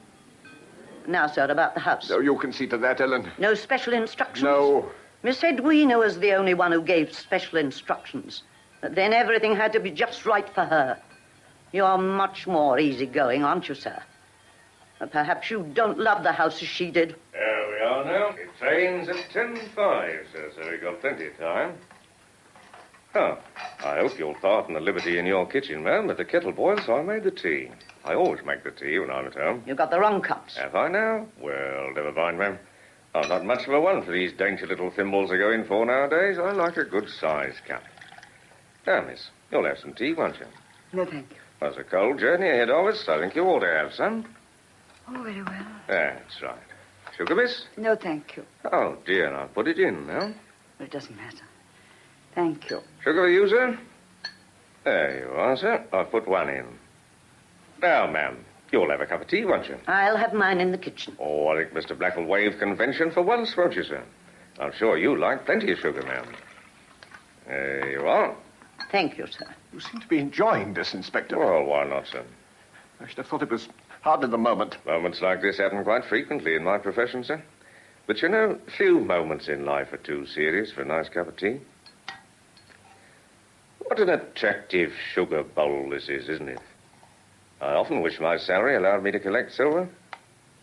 Finely engraved piece, isn't it? I like the way the designers entwined the letters E.B. with the pattern of leaves. Your wife's initials, of course, sir. Where did you get that? Why, ma'am? It's only a sugar bowl. It's not a sugar bowl, it's... I'm sorry, ma'am. I thought it was. That's what comes of letting your kitchen be invaded by a man. You didn't find it in the kitchen. Well, where else would I find it? Could it have been under some bushes in the garden? You put some in my tea. Put what in your tea, ma'am? Sugar? It wasn't sugar, it wasn't sugar. What was it then, ma'am? Of course, it was the arsenic. He's put some in the tea. I've done nothing of the kind, ma'am, but I suggest you put it in Mrs. Black's port. No, they did it. Miss Graham, Mr. Black, the two of them. They were the only ones who wanted to get rid of Miss Edwina. But you threw the bowl away. They told me to do it. That's a lie, Inspector. And they told me not to tell anyone. When did they tell you to throw it away, ma'am? The day after Miss Edwina died. Oh, this is preposterous. Just a moment, sir, please. Now, ma'am, what did they say to you? They told you to throw it away? They did. They didn't say anything else. They just said, will you throw this away in the garden? Yes, sir. Didn't you think that strange? It looks a very valuable bowl. I didn't think at all, sir. I just did what I was told. Then how did you know the contents was poisonous? I knew it had poisoned Miss Edwina, didn't I? Did you, ma'am? And how did you know that? Neither Mr. Black nor Miss Graham told you. As far as you were concerned, it was just a bowl they wanted thrown away. I guessed it. No, ma'am, you didn't. I suggest you knew it was poison because you'd already given it to Mrs. Black in her port. But why should I harm her? I loved her, do you hear? And you've also stood to gain a comfortable little annuity from her death, ma'am. I suggest you stole the hand preparation from Miss Graham's room and put it into the bottle of port before you took it upstairs to your mistress. I didn't steal it. Miss Edwina asked me to get it. She said she wanted it for her hands, and she told me to put it in the silver bowl. And then you poisoned her. I didn't poison her. She poisoned herself. Oh, my, what have I Poisoned said? herself? Now, ma'am, just calm yourself and tell us the rest. Just before she died, she told me she'd taken some of the stuff in her milk. You mean her port, ma'am? She told me it was her milk. Are you sure? Sure as I'm standing here. She said she'd done it because of them, because they'd made her so unhappy she didn't want to live anymore. And she told me not to tell anyone and to throw the bowl away. And you knew that Mr. Black and Miss Graham might be accused of her death. In fact, you deliberately accused them just now. No more than they deserve. They'd hurt her cruelly, and I was going to let them suffer in return. They ought to suffer like she suffered up there in that room alone, unable to move and knowing that they were down here carrying on. If it hadn't been for them, she'd have been alive today, alive, and I'd been looking after her. But she'd have died anyway, ma'am, according to the doctor. I'd have kept her alive somehow. But now you've tricked me into telling you, and everybody will know about her. I don't care what you do to me. You can send me to prison, but nobody must know about Miss Edwina killing herself. They mustn't know she committed such a sin. The vicar's wife, the whole village, they respect her memory. They must always respect it. Oh, you mustn't tell. You mustn't tell. Now, ma'am, calm yourself. You and I will go and have a little talk, shall we? Nobody must know. You mustn't tell, please. All right, ma'am. Now, you leave it all to me. Nobody must know. Nobody. Miss Edwina will never forgive me. She'd never forgive me. You mustn't tell anybody. You mustn't. Now, just leave it to me. It'll be all right. Edwina. Not you or I, but Edwina. Oh, Gregory. She wanted to hang us. She knew she was going to die, so she schemed and plotted in that damn sick room of hers. She was mad. I remember now, it was she who advised me to get that preparation for my hands. Well, she knew it was arsenic. Who else but Edwina could have thought of such a thing? Who else would have used her own death in such a way? Ellen said Edwina was poisoned with a cup of milk. But I was ill, so who poisoned the... She's quieter now. She'll be all right. I hope you'll pardon that very clumsy ruse, but there was nothing else I could do. I was guessing. Till a few minutes ago, I had no inkling of the truth. Just imagine. A frail, sick woman commits suicide and causes all this misery. But where did this bottle of port fit into the picture? That's what I asked myself, sir. In fact, I've been asking myself that for the last half hour. And I can only come to one conclusion. A conclusion based on something I heard in this house 2 or 3 days ago. Do you recall it, sir? It concerns your late wife. No. I have a theory. Well, let me remove the cork and perhaps...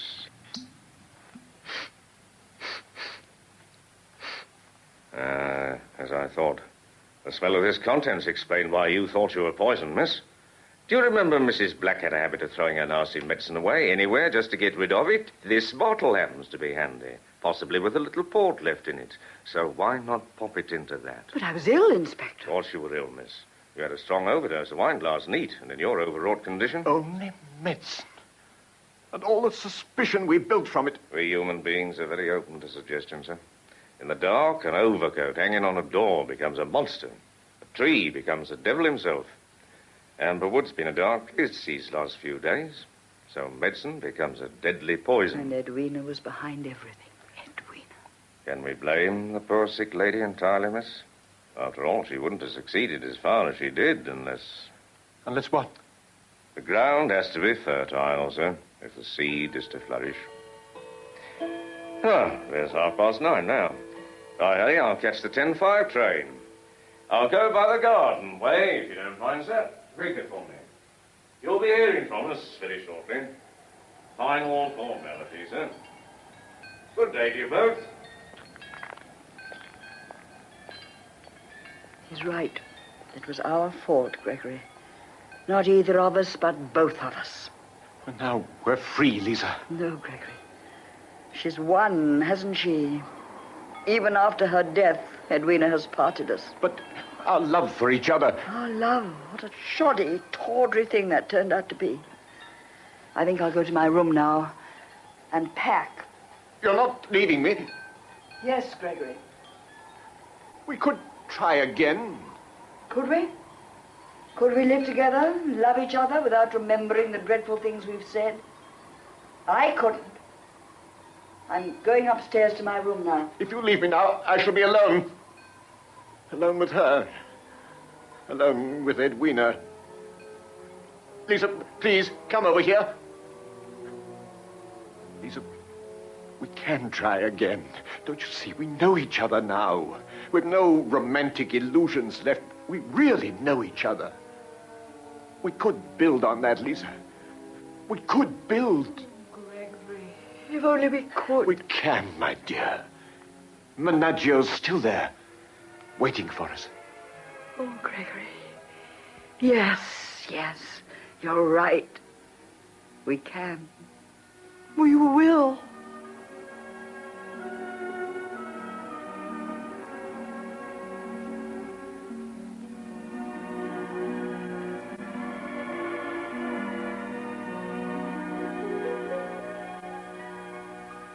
That was The Late Edwina Black by William Dinner and William Morum.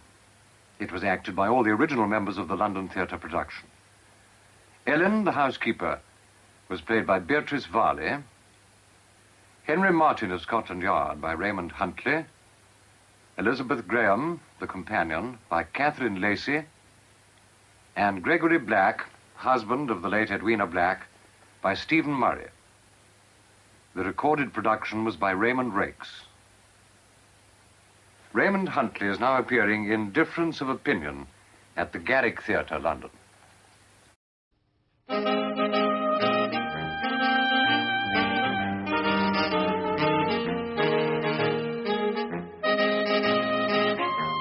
Rumpole and the Explosive Evidence by John Mortimer. Adapted by Richard Stoneman. With me, Timothy West, as the elder Horace Rumpole, and Benedict Cumberbatch as the younger Horace Rumpole.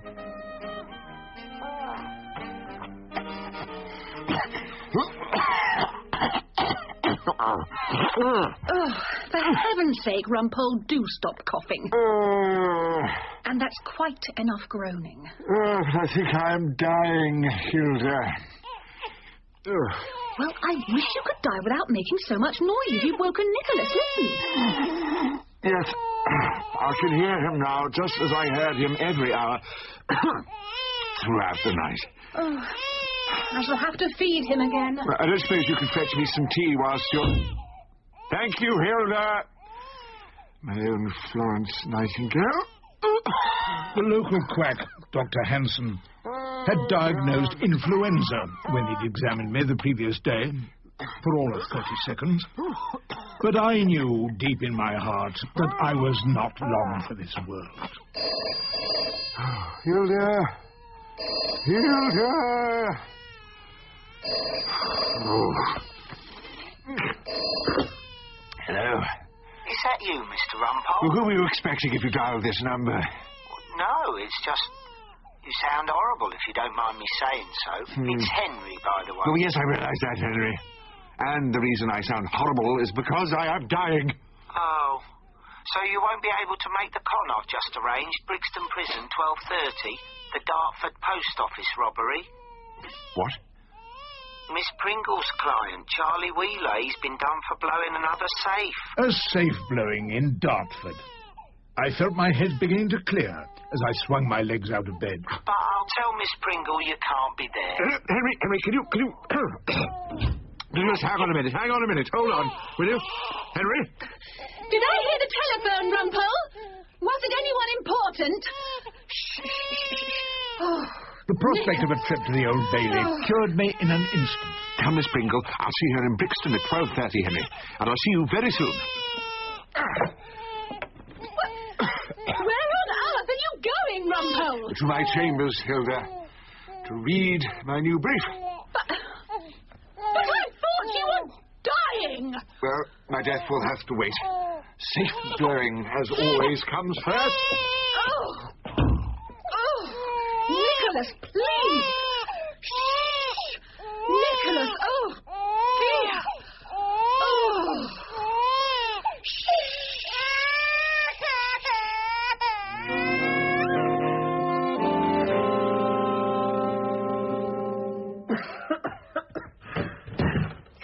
I'm here, Henry, I'm here. Are you sure you should be, Mr. Rumpole? You look even worse than you sound. I just need some tea, bacon sandwich, and perhaps a small cheroot. Give me the Dartford brief, and I'll read it on the way to Brixton. What, you've got plenty of time, sir. They don't want the two of you down there till 3 o'clock now. Two of us? Yeah. Thing is, you're being led in this case. What? They're briefing a silk. You can take it easy. Make notes for your leader? My leader? My leader? I don't want a leader. Haven't they heard? I'm out of rompers. I managed to Penn's bungalow murders, alone and without a leader. Yeah, I know, sir. It's just... What's all this din? Oh, hello, Rumpole. God, you look awful. So do you pompous prig. Was what I wanted to say to Sam Ballard, QC, our so-called head of chambers. Instead, I merely mumbled, "Not been very well. Bit of the cold, that's all." Well, at least I won't have to see too much of your face this week. But I'm afraid you'll be seeing an awful lot of my back. Your back? The Dartford Post Office robbery. You'll be sitting behind me. Oh, no, you dared me. Oh, yes, Rumpole. I am your leader.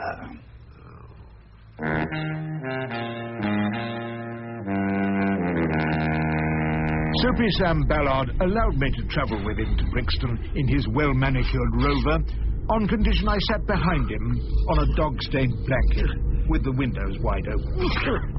He parked in front of the Nick, and we walked together to the gates. This case is as dead as a doornail.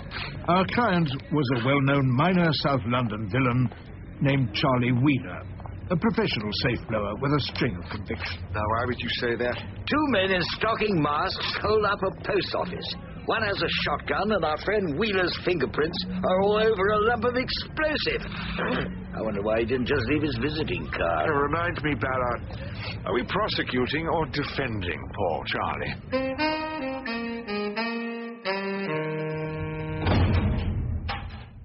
In a bare-walled interview room, we all sat around a wooden table screwed to the floor. The table, that is, not us. Us being Charlie Wheeler, the defendant, Sam Ballard, the QC, Rumpole, the junior, and Joyce Pringle, the jolly fair-haired solicitor, dressed more for a wet weekend in Hazelmere than Brixton Nick. I don't know why I wore this silly hat. As a dare, perhaps? Was what I thought, but didn't say. At least it goes with my dress. Hard to tell, since the dress was hidden beneath a tent-like mackintosh. Now I can't undo this button. Miss Pringle giggled all the time. She giggled during serious passages of evidence. I once had her in court for a murder, and she laughed so audibly at the pathologist's report that she had to be removed. At least she managed to compose herself before Charlie Wheeler held out his hand to me. Ah, Charlie. Glad to see you, Mr. Rumpole. You'd be amazed the reputation you've got on E-Wing. They can inscribe that on my tombstone. He had an amazing reputation on E-Wing. You're not going to die, are you, Mr. Rumpole? I must say, you do look a bit rough. I'm fine, thank you.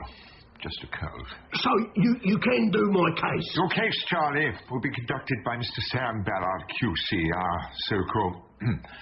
our head of chambers. Now then, Wheeler. That leaves you, Charlie. Rumpole, please. Oh, forgive me for talking. I shall make a note of your words of wisdom and remain silent. Remain silent? You, Mr. Rumpole. Now, I'm here to fight this case, and I intend to leave no stone unturned as I defend you, Wheeler, to the best of my ability. I repeated what he said as I wrote it down. Without much ability. Rumpole? I'm writing as fast as I can. Do carry on. The thing is, Miss Pringle here has no doubt told you who our judge is going to be. Oh, yes. I told him. It's Sir Oliver Oliphant. Judge Sir Oliver Oliphant hails, as he never tired of telling us, from the north of England. Any sort of attack on the honesty of the police will go down extremely badly with Sir Oliver. I know. I don't want to lay into dirty. Dirty? Dirty Dickerson, otherwise known as Detective Inspector Dickerson, the officer in charge of the case. I mean, there's no point having to go at him, is there? Well, exactly. The evidence against you is indisputable. Oh, yes. Quite indisputable. Hopeless in so many ways, which is very sad. Very sad. So what's the point of annoying the judge with a whole lot of questions? That's exactly what I said, isn't it, Charlie? Sorry. Yeah, but if I don't say nothing against Dickerson, if I keep quiet, like, how much, Mr. Rumpole? Am I looking at an 8? Well, Charlie... Well, in my experience... Oh, yes, you'd better listen to the wise words of my learned leader. In my experience, any sort of attack on the police will add considerably to your sentence. Oh? So let's be sensible. And I must warn you, Wheeler, the time may very well come when I have to throw in my hand. Blimey. It's not a game of bridge, Ballard. Not a game at all. For Charlie...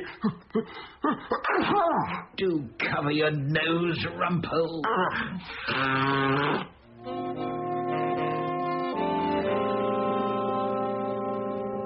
With the prospect of a screaming baby at home, I decided that evening to drown all uneasy thoughts as to the conduct of Wheeler's defence in 3 or 4 glasses of Chateau Thames Embankment.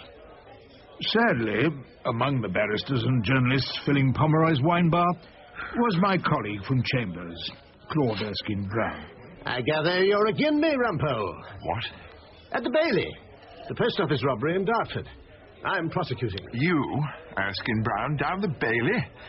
Hope you remember how to find the place. Oh, I do remember, Rumpole. And I remember the last time I was there. A rather attractive instructing solicitor by the name of Pringle. Joyce. Besotted. Were you? Not me, her. No. Every time I caught her eye, she was staring back at me. You realise, of course, she's Wheeler's brief.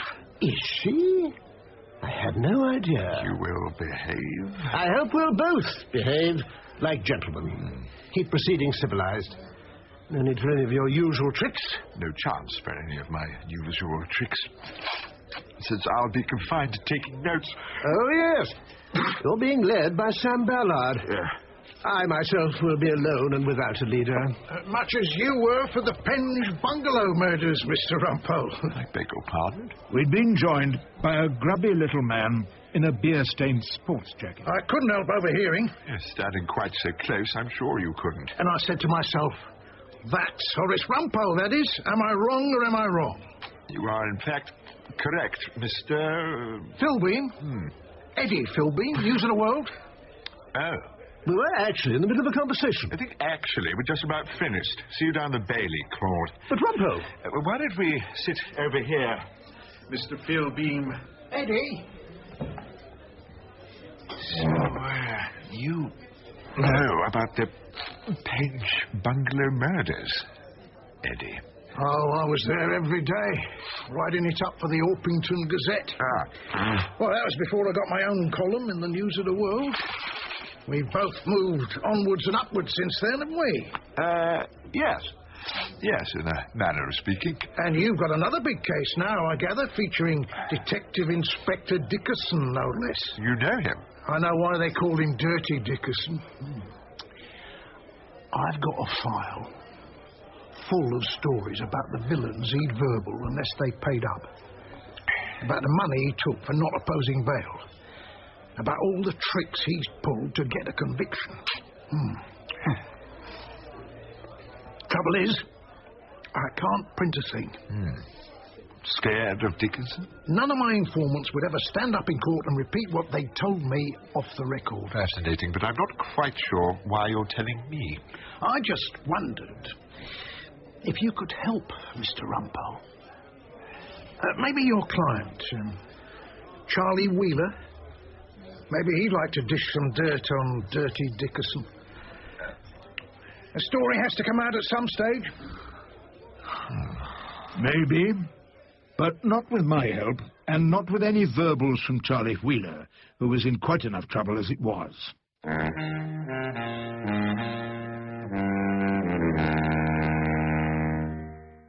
It seemed to me, as we sat in the Old Bailey for the first day of the trial, that I had no choice but to rely on my influenza to help us. Only by using my throat spray, handkerchiefs, and a packet of cough drops could I distract the jury from the evidence that otherwise might appear to put Charlie at the scene of the crime. But not even my energetic attempts to draw attention away from the first witness, Mr. Fingleton, the fingerprint expert, could prevent Erskine Brown's progress through the case for the prosecution. Mr. Fingleton, You have, do you not, enlarged photographs of the first, second, and third fingers of the defendant? I do, yes.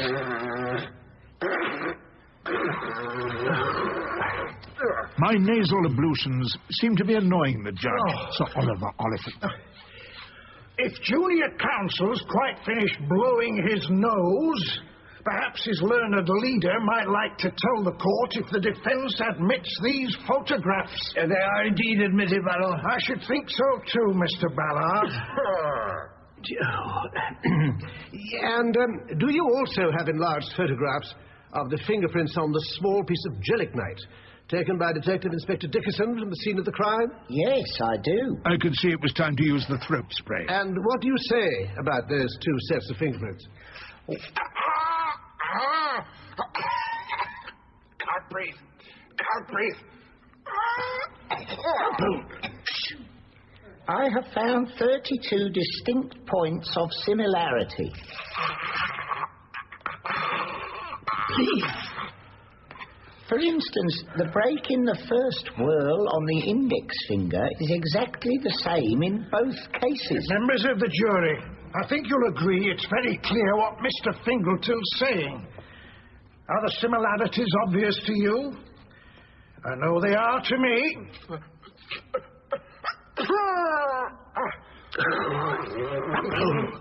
Your behaviour is outrageous.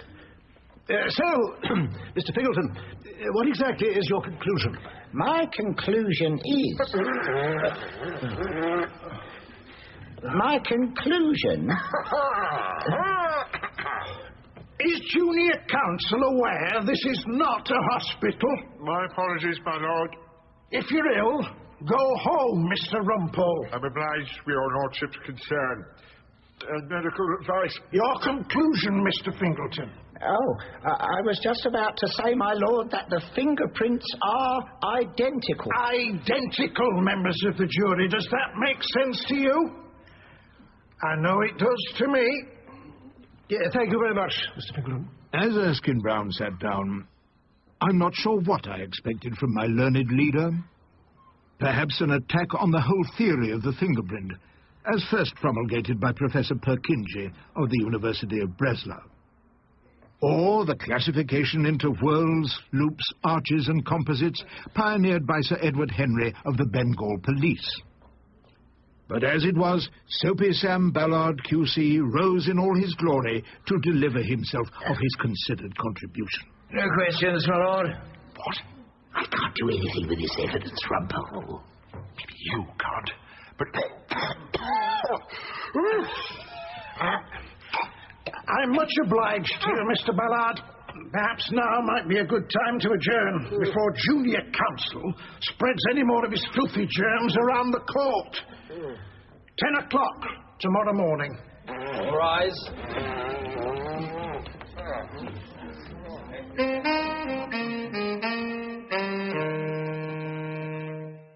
That evening I was rereading my brief in the living room at Froxbury Mansions, with a still slightly feverish brow, when she who must be obeyed brought in the mewling infant, Nicholas. If I put him in the pram, can you take him for a walk? In my condition? Go to the pub, fetch some gin. I don't think gin's particularly good for influenza. The gin is for me. Oh, please, just take him. I have to read this evidence again before the morning. It seems Charlie Wheeler had been offered bail in exchange for a confession. Dirty Dickerson popped into his cell at 2 in the morning to shake his hand, which is strange. I have no interest in your case, Rumpole, just as you seem to have no interest in your son. If you expect me... Can we talk about this later? No, Rumpole, I want to talk about this... Hello? Hello? Who is this? It's me. Ballard. My God, you sound dreadful. Well, I feel dreadful. That would explain it. I can't come in tomorrow or the day after.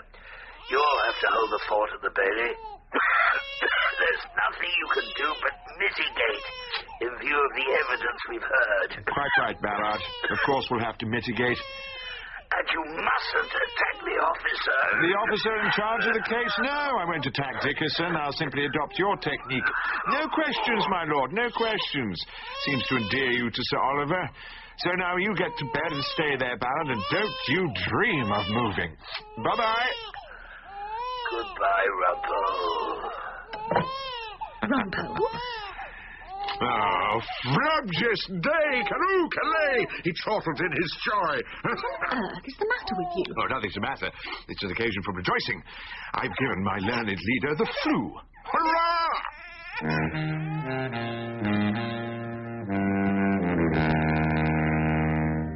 Woken at dawn by our fractious baby, I slipped out of the flat and found a quiet table in Jock's Cafe near Ludgate Circus. It was a place patronised by coppers, hacks and meat porters from Smithfield, where the 2 eggs, rashers and fried slice were the best in London. And it was there that I was joined by Philbeam of the News of the World, to whom I gave the glad tidings that the world's greatest mitigator was docked in bed for the remainder of the trial. Philbeam seemed unmoved. I still can't find anyone willing to stand up in court.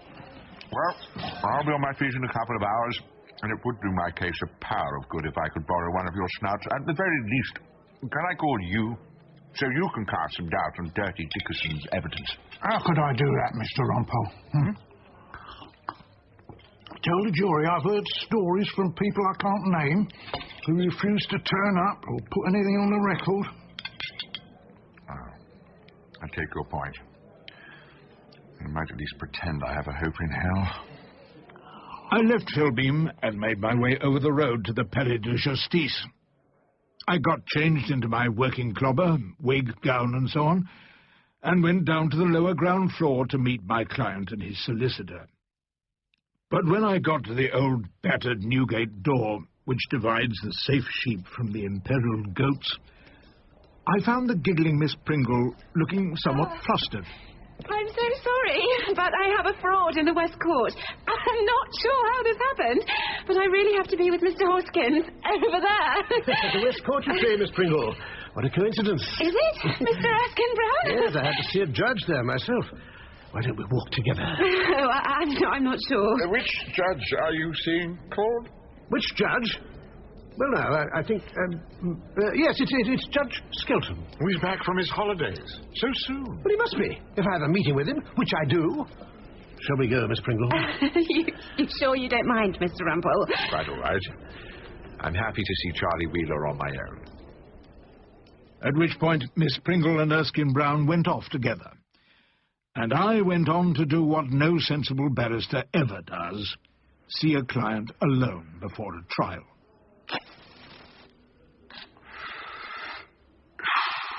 Did you ever pay Dickerson any money, Charlie? Never. And he knew you never would? I think he got the message.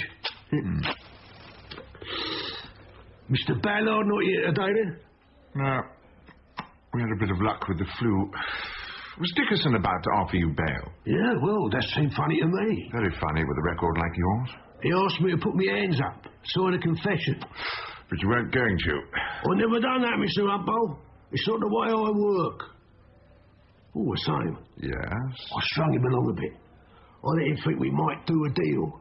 We even shook hands on it. Really? And how did Dickerson look? Was he pleased? Triumphant? I couldn't really see him proper. It was in my cell, Dartford Nick, about 2 in the morning. I was half asleep. It was dark. And he was nervous. Nervous? Well, you expect a good firm grip from a man like that. But his hand was clammy, soft.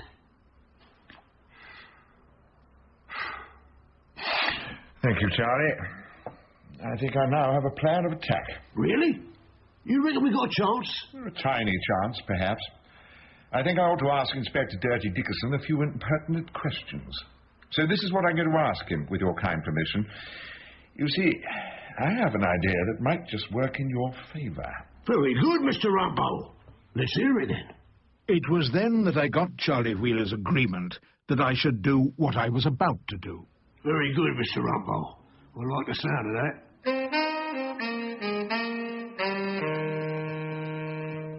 Detective Inspector Dickerson. A large, smiling man with greying hair was listening to Erskine Brown's questions. We have heard from an expert that Wheeler's fingerprints were all over Exhibit 1, the piece of gelignite.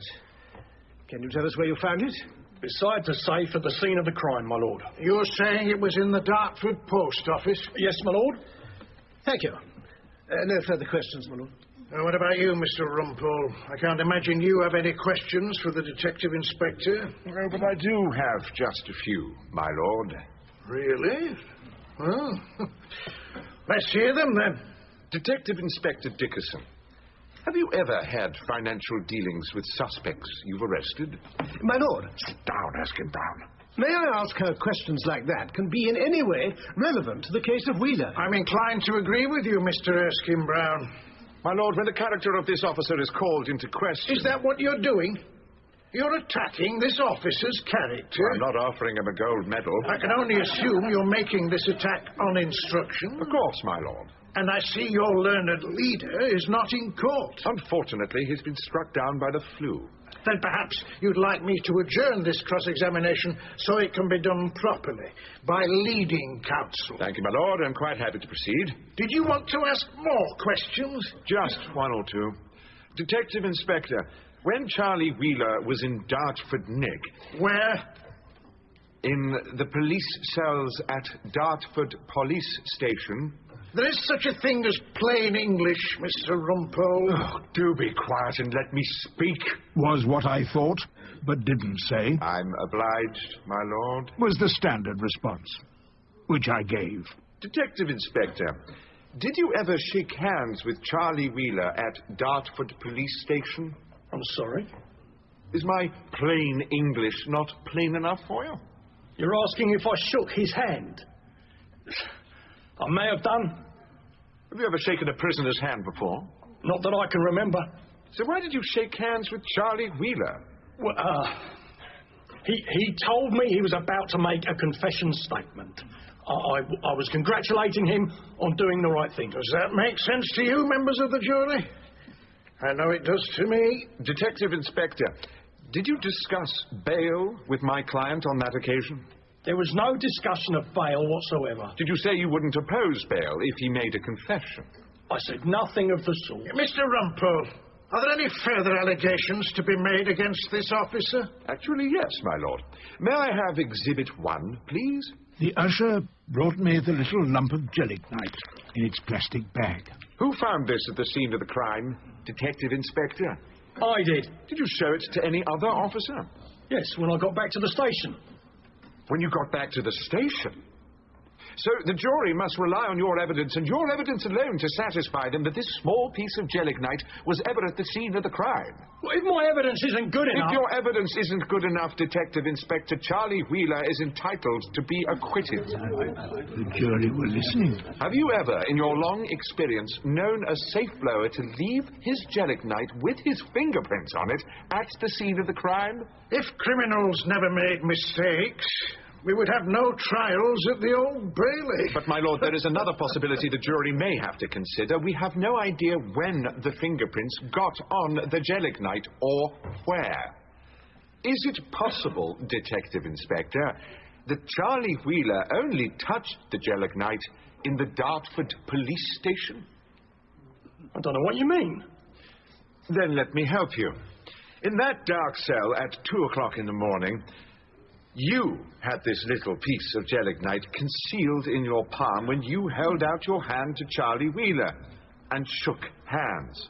And that is the only explanation of how Charlie's fingerprints got onto Exhibit 1. If that's what Wheeler told you, if that's what he said, then it's a load of nonsense. You're saying it's not true, Detective Inspector. A complete fabrication, my lord. Let me write that down. Oh, for the... A complete fabrication. I feel my hair growing. Members of the jury, it's always painful to watch a senior officer with his distinguished length of service under attack from junior counsel. What? I expect we'll be glad of a break. All rise.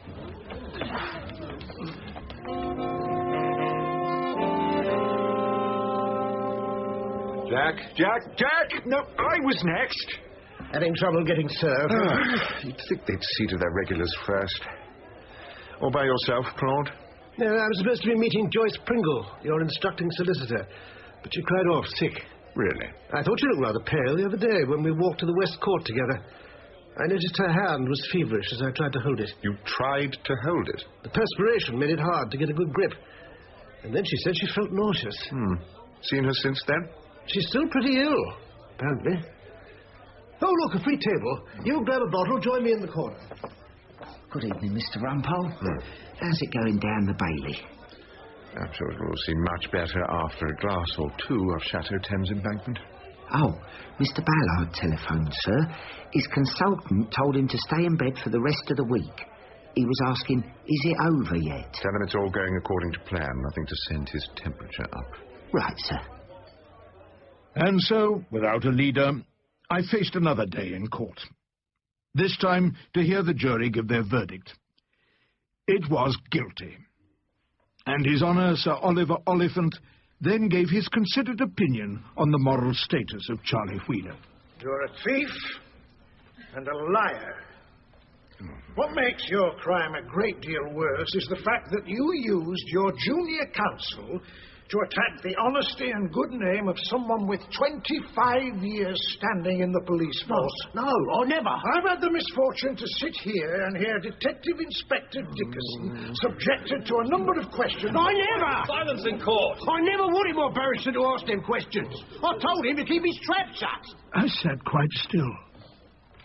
I couldn't blame Charlie, but I began to feel that we were at the start of something that could prove deeply embarrassing for young Rumpole. You have the most appalling record, and it is clearly time that society was protected from you for a considerably long period.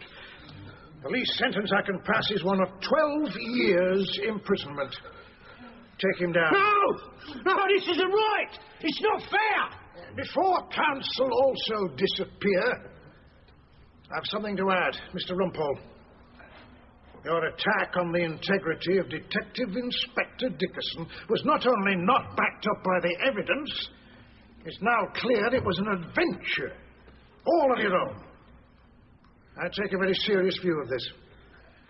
Very serious indeed.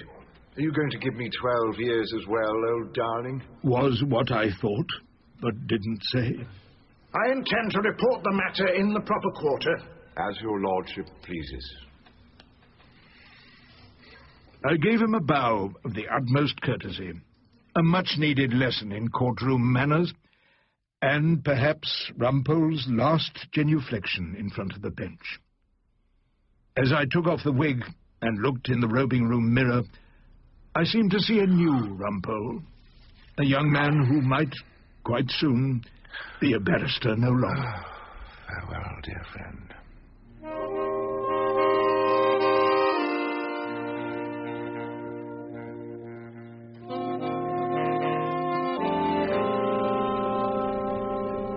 A disciplinary hearing before the Senate? My dear Rumpole, I don't want to worry you. On the contrary, Ballard, you're having a most calming effect. But are you sure you should be back at work? You do seem to be perspiring to quite an alarming degree. I had to write to the Senate myself about this case. To tell them the attack on Dirty Dickerson was an escapade dreamt up by your junior? You'll confirm that, of course. Don't worry, you'll have the perfect alibi. Flat on your back with your chest covered in Vic while chewing aspirins. Don't you wish you'd been laid up for the flu as well, eh? You want to know the truth? All right, I'll come clean. Rumpole. I loved that cross-examination. I enjoyed every minute of it. And what's more, I swear by Almighty God I was onto something. So you admit you got carried away. In the heat of the moment you made an attack on the honesty of a senior police officer, which you now deeply... regret. Bless you. You agree that you proceeded entirely without instructions? Do you think I'm totally insane? Of course I had instructions. But at the conference at Brixton... I had another conference, whilst you were tucked up with your hot water bottle. You made a note of those instructions at the time? I carry things in my head. Then Wheeler's solicitor, Miss Pringle, she'll remember, we'll get hold of her. Miss Pringle wasn't there. She had some kind of fraud with Hoskins in the West Court. Disappeared with Erskine Brown, never to be seen again. You mean you actually saw the client alone? Oh, we live dangerously down the Bailey. But Wheeler denied he'd given you instructions. He told the judge as much. Wouldn't you have done the same? I don't know. I've never been on trial for blowing up a safe. Then picture the scene. You've just waited 3 hours for the jury to find you guilty. You've been told by learned leading counsel, no less, in Brixton Prison, that it's a few extra years for asking the dirty DI certain rude questions. Wouldn't you deny you'd given me any instructions?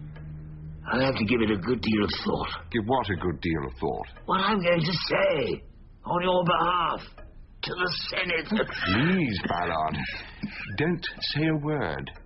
I was afraid he'd plead guilty and beg for clemency, blaming my sins on my unhappy home life.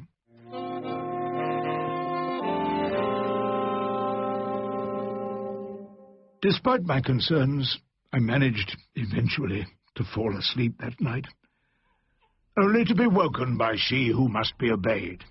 Oh. Rumpole? Rumpole? I'm asleep. No, you're not. Well, it would be if only you stopped talking. Can't you hear Nicholas? He's crying. He's a baby, that's what they do. Should I fetch him? I'm sure you'll get back to sleep. Eventually.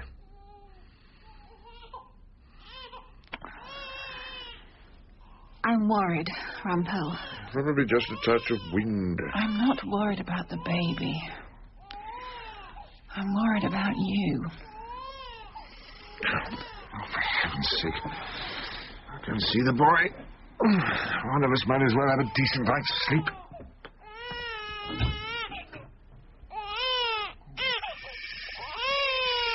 Shh, now. Silence in court. Oh. What seems to be the trouble here? Are you worried like your mother? About the stand I'm taking? She who must feel that Wheeler's not worth the risk to my career. I put it to you, young Nicholas Rumpole, that everyone's worth defending.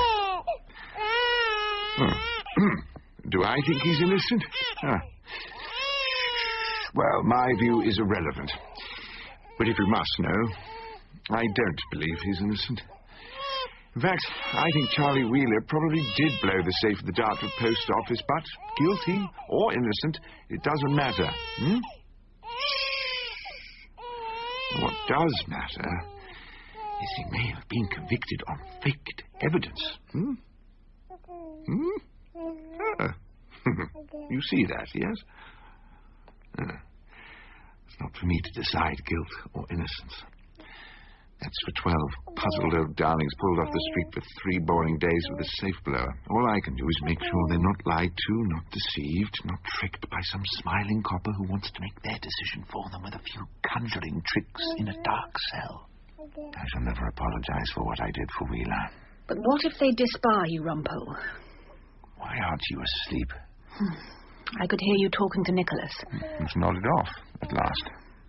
What will you do? Put him back in the cot. No, if you're disbarred, what will you do? I'm not sure. I suppose I'll stay at home for a while. Stay at home? I could help you with the chores and with the baby. Seem to be quite good at this. You? Here? But... Rumpole, no! Oh...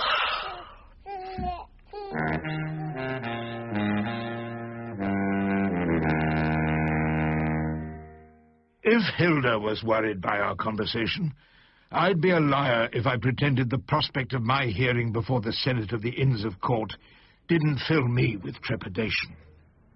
Sitting alone in Jock's cafe with a cup of coffee and a plate of bacon and eggs, I tried not to think about the reality of life away from the bar.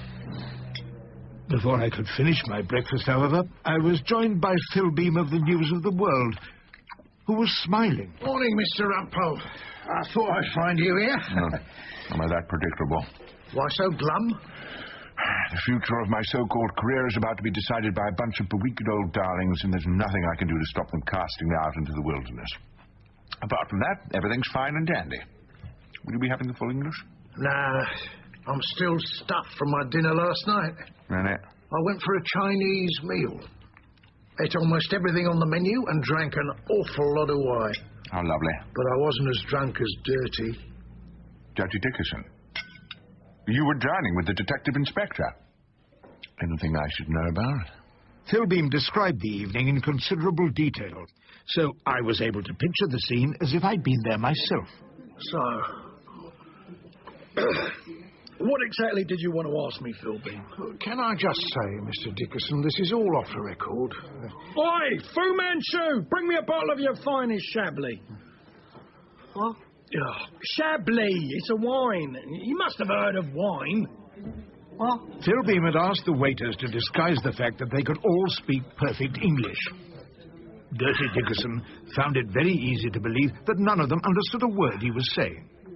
And after a bottle and a half of their finest Chablis, he was saying quite a lot. Well, this story you've been told, who says I fitted up Charlie Wheeler? Well, obviously, I can't reveal my sources. You won't quote me on this. You have my word. He was such a friendly chap, old Charlie. He'd shake hands with anyone. Even if they was holding on to a lump of jelly at the time. So Rumpole was right. Of course he was. Shame the jury didn't believe him. Oi! More chop suey over here. Chop, chop. Perhaps Detective Inspector Dickerson wouldn't have been quite so rude to the waiters had he known they were all willing and able to stand up in court and repeat what they'd heard him say that night. I'll be running an expose this Sunday, Mr. Rumpole. I bet your Senate might like to read it. I doubt the members of the Senate have ever read a copy of the News of the World before. But on this occasion, yes, I think they might like to see what you say. Thank you, Eddie. I believe you've saved my bacon.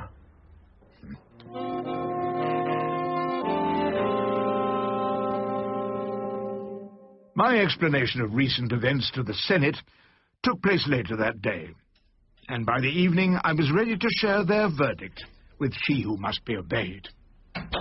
Is that you, Rumpole? I'm afraid so. Well, is it over? Yes. You're finished. Disbarred. No, I meant the hearing's over. They let me off. What? Acquitted. By unanimous verdict. Left the dock without a stain on my character. In fact, I was commended for highlighting the misconduct of Dirty Dickerson, who's been suspended pending a full disciplinary inquiry. Oh! No! Hilda, you seem to have your arms around me. Bit tight.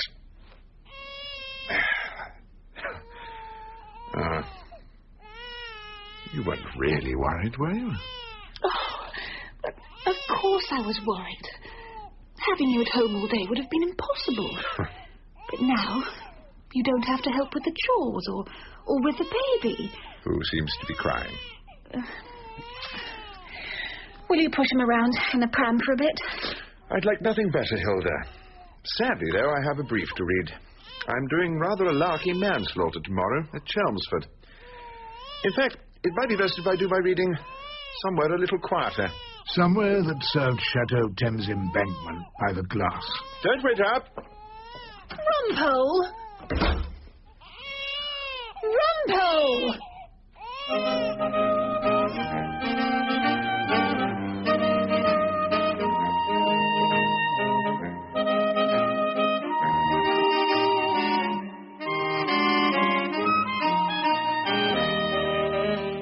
In Rumpole and the Explosive Evidence by John Mortimer, the elder Horace Rumpole was played by me, Timothy West, and the younger Horace Rumpole was Benedict Cumberbatch.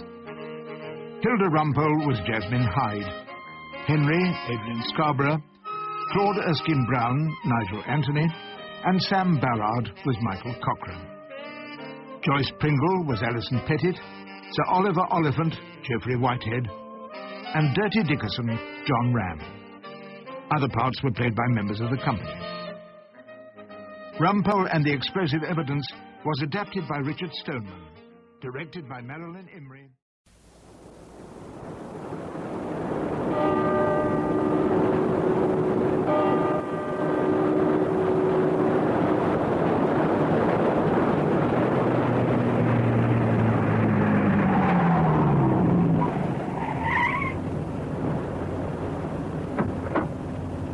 Come on, man. Come on. Don't nurse the thing.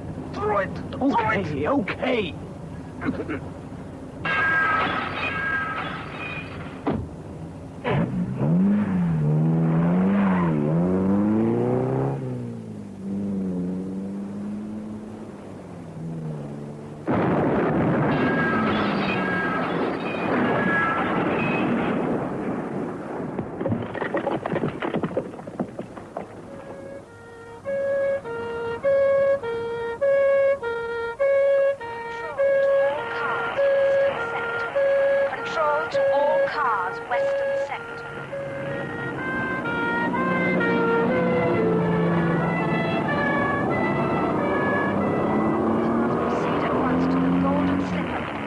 Report of explosion on premises. Control to all cars western sector. Stand well back there, please. Stand well back. Stand well back. All cars proceed at once to the Golden Slipper Club. Ambulance and fire services have been informed. Report full details of the incident as soon as possible, please. Control to all cars western. Let the men through. Keep well back.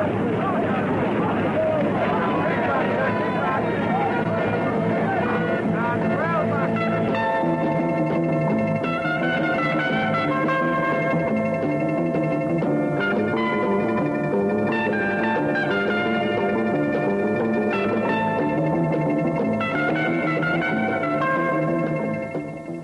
Protection, a play for radio by John Wainwright.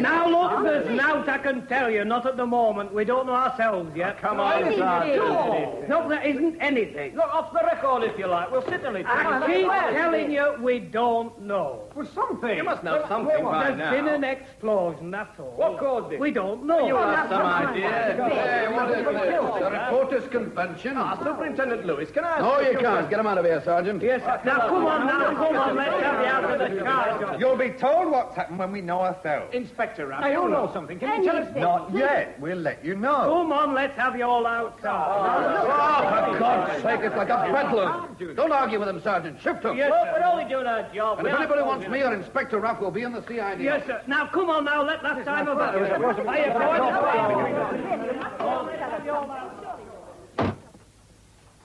Right. Sit down, Ruff.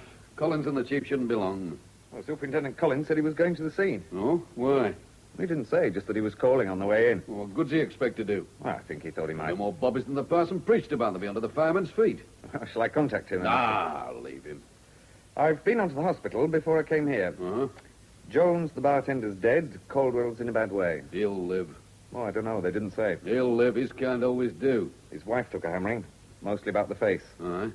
What about the rest of them? Waiters and croupiers, mostly. Half a dozen of them. They slept in the back bedrooms. They're shaken up a bit, naturally, but that's about all. Got somebody down there, have you? Trying to sort some sense out of it? Aye, a couple taking statements. A man sitting with Caldwell and a policewoman with his wife. That should be enough till we find the cause. A gas leak, that's my guess. And some fool strikes a match. All leaves an electric fire on. Good morning, gentlemen. Oh, good morning, sir. Oh, sorry about this, Chief Constable, but I thought you wanted to know. Oh, that's all right, Lewis. Sit down, please. All right. Now, what's the situation? Well, the barman's dead. Caldwell and his wife been knocked about a bit. The rest of them are all in one piece. And the club? It's a write-off. I see. Well, that's no loss to us. Quite. What about probable cause? Oh, we were just saying, sir, it looks like a gas leak. That's the best bet so far. You've been down? No, not yet. Give them time to get the fire out, then we can get near enough to see things, if there's anything to see. Superintendent Collins is there. Aye. It's his division. Meaning? No, nothing, sir. It's his division. He's got a personal interest, that's all. He's coming on here till later. I see, but as far as possible, everything's under control. Uh-huh. They've had their instructions to notify any new developments, and the desk sergeant knows we're in here. But it's open and shut, sir. It's an accident. Not a lot to do with the CID. A 9 days wonder. And it's got rid of a place that we've been trying to close for years.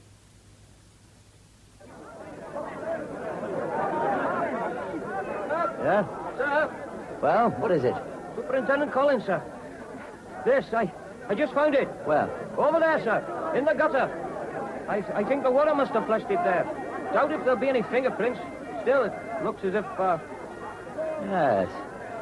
You ought to be congratulated, Evans. Don't you think? Sir? Proof.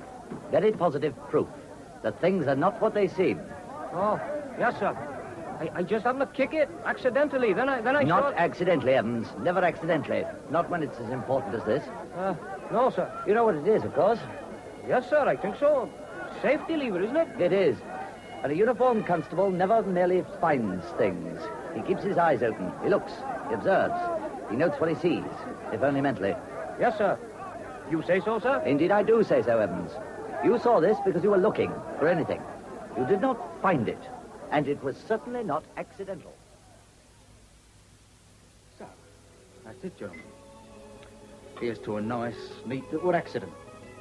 Just a sharp reminder to all concerned that we're in business and that we mean business. Well, here's to... And that it stayed an accident. What's that? Turn that damn thing off, kid. It's been churning mood music all night. It's nice, I like Turn it off. All right, all right, all right. Look, I've told you before, kid, lots of times I don't like arguing. So don't argue with me, all right? Not ever. Not about anything. And then you're okay. Now, you were saying, Gibbs, what about? You tell me.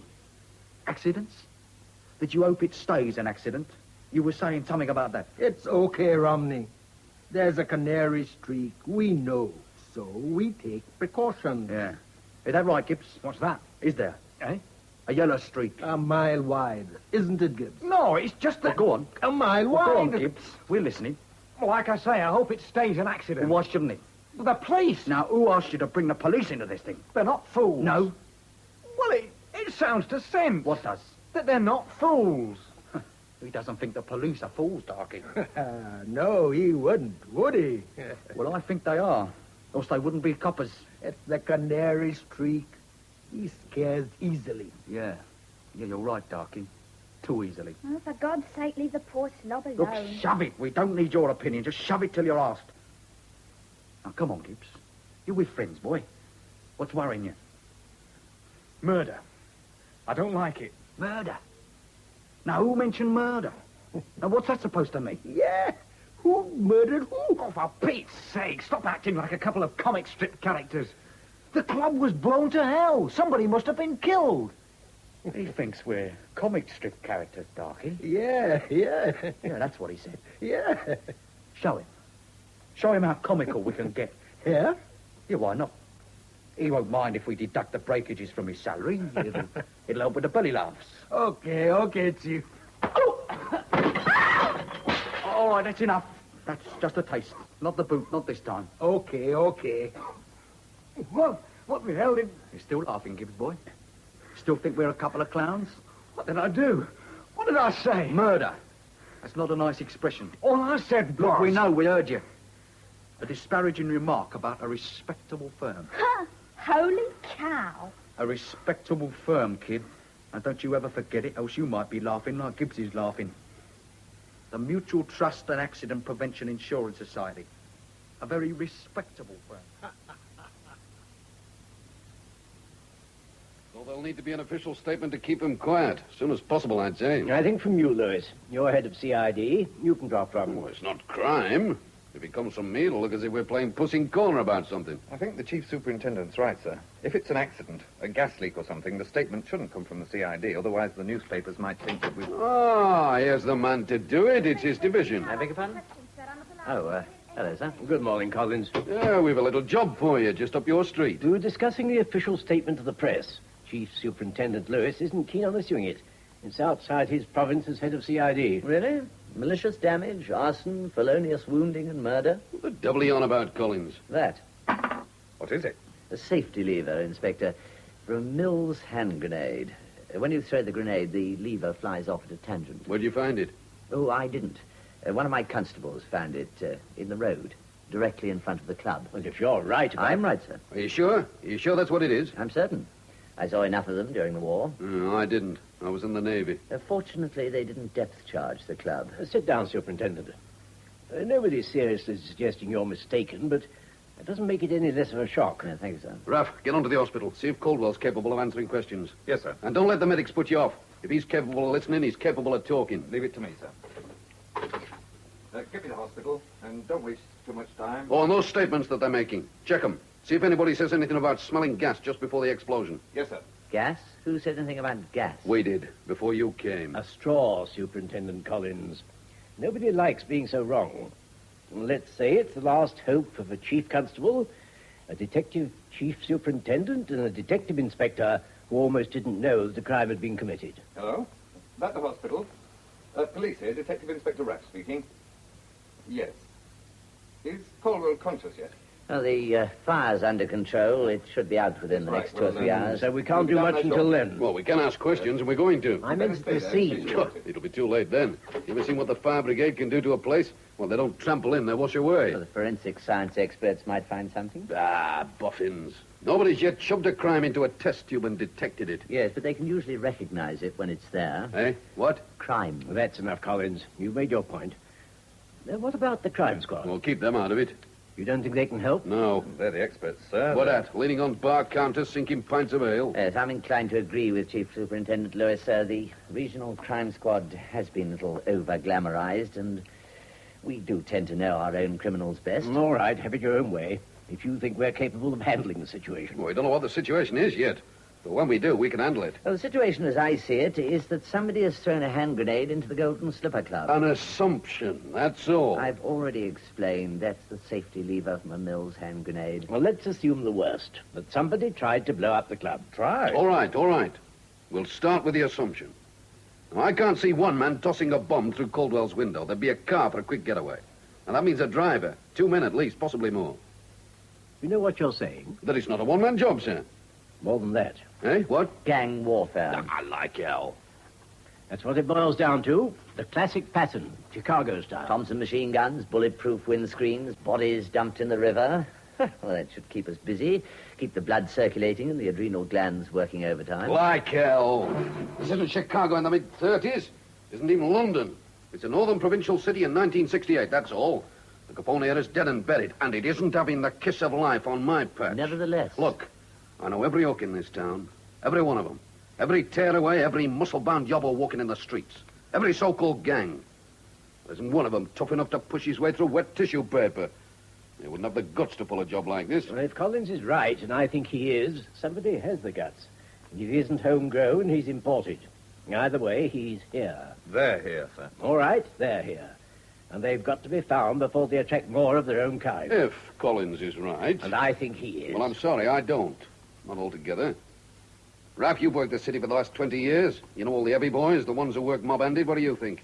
Well, they get stroppy sometimes, but they all know where the limit is, and they don't often step over it. And that's it, do you see? It means something. They've been tamed. It's taken some doing, leaning on them, pushing it to the limit sometimes, but it's been done. I know them, every last one of them. They daren't. They have. Somebody. Well, we'll soon know. Caldwell, can he talk? Yes, they weren't too keen, but they said we could see him. Right, let's get down there then. The sooner we know, the sooner we can pull him in. They give me the creeps. Eh? These places, hospitals at night. Miles of empty corridors and subdued lights. And the suffering. You can smell the suffering, feel it in the air. It gives me the creeps. Poetic description. You should write a book. I hate them. Books? Hospitals. Yeah, they're necessary, like police stations. But hateful. As Collins might say, they are important appendages to a successful welfare state. Something like that. I suppose. I wonder how they're going on. Collins? Aye. Whether Mrs. Caldwell can tell them anything, and whether she will. No, I doubt it. Caldwell was tight. He never told anybody very much. He's the one who'll know, if anybody. He might be able to help us. If you talk. Aye, if he knows, he'll talk. He never has yet. But this time, I'll see to that. I hope so. He will. We've picked the hard nut. Mrs. Caldwell's more likely to open up if she knows something. If. She might. Well, if she does, Collins will get it out of her. Dutch uncle technique, that's his party piece. That's if the chief constable lets him ask the questions. Mrs. Caldwell, Yes, it's important. you've already said so. We wouldn't be worrying you at a time like this if it wasn't. It's very important, Mrs. Caldwell. You really are a policeman. Yes, I'm Superintendent Collins. The chief constable's here with me. Nobody else. I have to be sure. No, it's all just the two of us. Not being able to see. You take my word for it, Mrs. Caldwell. The bandages will be off soon, in a day or two. You'll be able to see then. Is that the chief constable? Yes. It's just the two of us. Why did you say that? I beg your pardon? The chief constable. About the bandages and me being able to see again soon. The doctors are quite sure. I don't think so. No, but they know best. They don't always tell the truth, do they? Nevertheless, this time. That's why I want to be sure you're a policeman. You'll tell the truth, not like the doctors. If we know the truth, we'll tell you. We won't lie to you. About Henry. Henry? My husband. Yes? What about him, Mrs. Caldwell? Is he dead? No. You'd tell me if he was, truly. He isn't dead. He's badly injured, but he isn't dead, and he won't die. Where is he? Here, in the hospital, in one of the men's surgical wards. You'll be able to visit each other, see each other soon. No. No, I don't think so. Thank God he isn't dead. What happened, Mrs. Caldwell? I don't know. The doctor said there was an explosion. I don't know.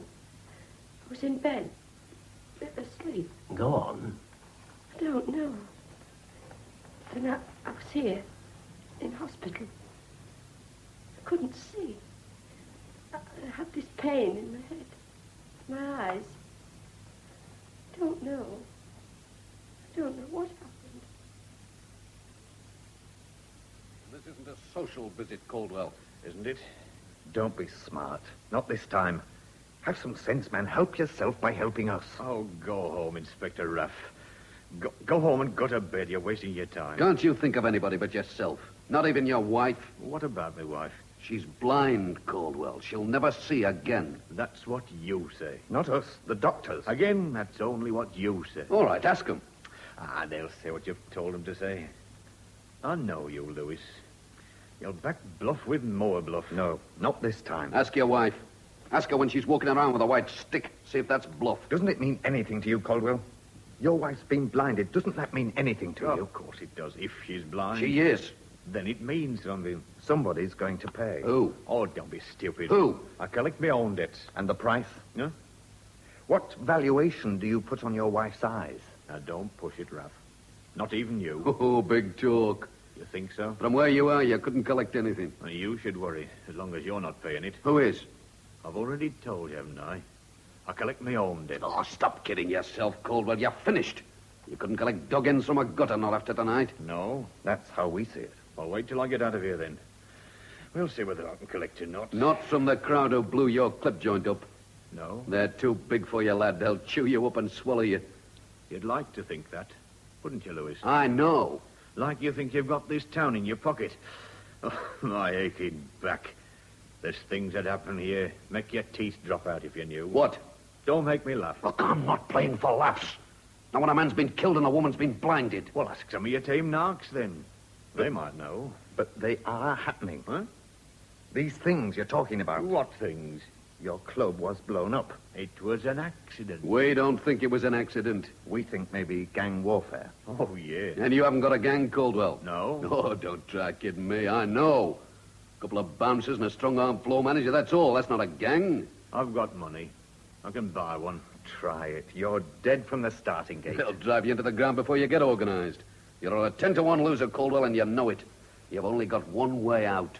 What's that, then? Cough. Talk. Open your mouth. Give us some names, some facts. Oh, drop dead. Don't be a damn fool. Look, if this is a taste of what they can do, you need the police. You pay for us, use us. You need protection. Oh, not you two. Look, they've smashed your premises, right? They've smashed you. They've smashed your wife. They've killed your barman. You're licked, Caldwell. Licked. I don't know where they are. I don't care. But one thing's for sure. They're bigger than you are. You can't handle them alone. You need the police this time. You need protection, Oh, shut lad. up, Lewis. Shut up and listen. I don't like coppers, but I don't like you. You more than any of the others. I hate your guts. But I'll give you some advice. Absolutely free and gratis. Get your resignation in, Lewis. Get it in as soon as possible. Get off the battlefield.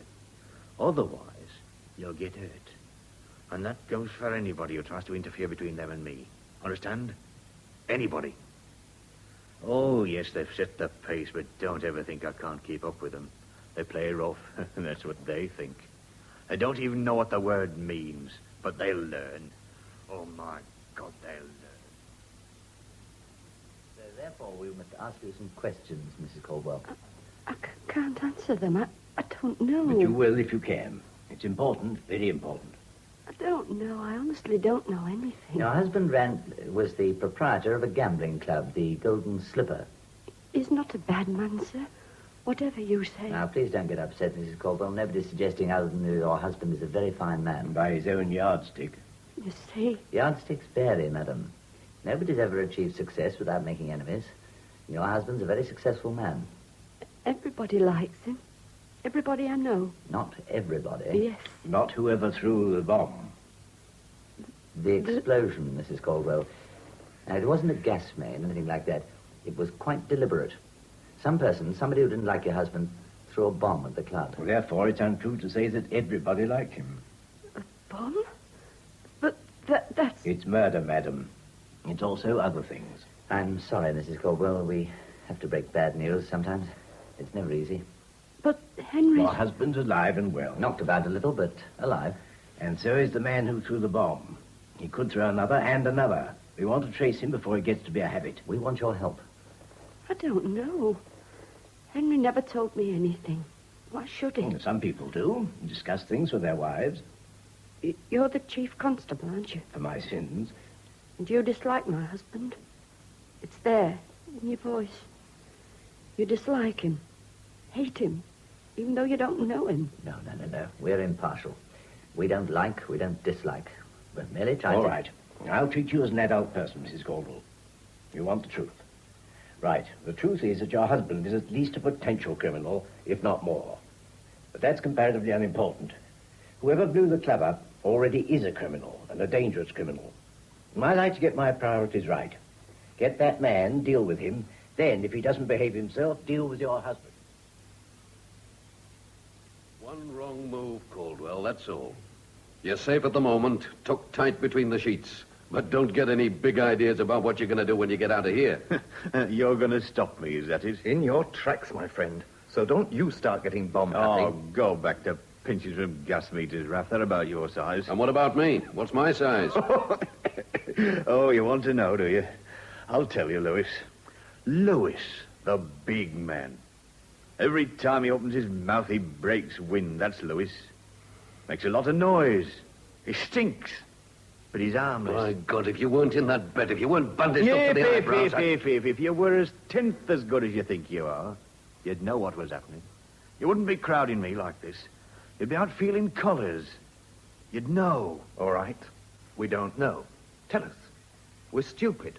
Show us how clever you are. Ah, get knotted, Raff. Now, don't get too tough, Caldwell. Don't go over the edge, otherwise your feet won't touch. If you see me. If you ever know. Oh, we'll know. If necessary, you're going to have a copper sitting in your lap for the rest of your life till they screw the lid down. And that won't be long. Not with these little playmates you've palled up with. Oh, you'd like that, wouldn't you? Both of you. Oh, we'll have a whip round for the reef any time. Coppers. Crap, every one of them. Why? Because we're spoil sports. We won't let you throw bombs at each other in peace. Because we say no when homicidal maniacs say yes. No, because you never say no loud enough. Nobody hears you. Maybe that's because we don't altogether disapprove. Eh? Why should we? Why should we disapprove when scum like you eliminate each other? You can blow each other to hell 7 nights a week with a matinee on Sundays for all I care. It's not you I'm worried about, Caldwell. It's some poor kid who's going to get in the way one day. Somebody who isn't from the sewer. That's why you're being leaned on, lad. Not for your own sake. They can have you. But they can't have the innocent bystander who's going to cop it if we aren't careful. He or she is a damn sight more important than all you germs put together. And that's why you're going to talk. Now, look, I'm telling you. No, I'm telling you. You're going to talk, Caldwell. You're going to sing sweet lullabies all night long, and I'm going to listen. If not by the right way, then the wrong way. If not by the book, then the boot. But you're going to sing, lad, before you leave here, and that's a promise. Because we daren't let you not sing. Oh, there's nothing here. They're good statements, comprehensive, but they don't tell us anything. Everybody's asleep except the man, what's his name, the waiter? Kay. Well, here's his statement. Richard Kay, reading in bed. Beyond that, nothing. He places the time of the explosion fairly accurately, and that's all. And he didn't smell gas. Is that important? Oh, negative importance, I think. It rules out the bare possibility of an accident. The coroner might want to know. Yes, I suppose so. Has he been notified yet? Not yet. I'll ring him later this morning when I contact the forensic science team. Ah, here they are. They don't look too happy. Well, any luck? Confirmation, if you call that luck. Trouble. Something's due to crack any day now. What? He hinted at something big and violent. Gang war, by the sound of things. We made a good guess. But we don't know when, where, or who, except Caldwell. What was the statement? Yes. They don't say much. Everybody was asleep except a man called Kay. He was reading in bed. Right. Have him at the station for 10 o'clock, will you, Raff? Yes, sir. Will it do any good? Why not? We have his statement. He was awake. He was the only one. We may be able to squeeze something out of him. We need everything we can get. I suppose so. We also need breakfast. Get together at 9 o'clock. CID office, okay? That should be all right. Yeah, I think so. Raff, get all the CID personnel together for 9:30 in the parade room, will you? Yes, sir. I'll brief them. Pull them in from other divisions if you need them, Inspector. Yes, sir. I'm afraid I'm out of cigarettes. Can any of you oblige, please? Darling, pass me a cigarette. What's that? A cigarette. They're on your side. Pass me one, please. Here. That's better. Oh, it's a filthy habit. What is? Smoking in bed. Disgusting and dangerous. Darling, I needed one. I needed a cigarette to cool my nerves. Especially after we All right, all right. You're a tramp. Don't labour the point. But a nice tramp. Yeah, competent. Brute. Never mind, kid. Today's the big day. The Mutual Trust and Accident Prevention Insurance Company starts collecting cash and customers. I hope they'll play. Ooh, they'll play after what's happened to Corville's place. I don't know, it was risky. Where? Where's the risk? There's only 3 of us. We're not big yet. 4. Gibbs. He's a slob. He's nothing. Look, let me tell you something, kid. Gibbs is in, whether he likes it or not. He threw the bomb. Darky sort of that. And that makes him in right up to his dirty little neck. He's local. He's not from the big place. Oh, kid. Look, get with it. London ain't the world anymore. Yeah, it's a big cake, okay. But it's been carved up. Crumbs. That's all some of the pieces are. Here, we've got the cake to ourselves. Clubs, shops, cafes, bingo joints, the lot. They're all ours. There ain't no territories. Just you and me and Darky. And Gibbs. We pay well. That way we get as much local beef as we want. It'll get round, kid. They'll all want to jump on a wagon. Okay. We organise it properly and it stays our wagon. The others are passengers. Sounds okay. Oh, relax, kid. It's the jackpot. This is a hick town. All we do is unstitch the seams and catch the takings. It's going to be easy. Here. Squash the fag out for me, darling. Huh? Please. Oh, look, what the hell? Please, darling. Okay. Now, come on. Be nice to me. Oh, for God's sake, aren't you ever satisfied?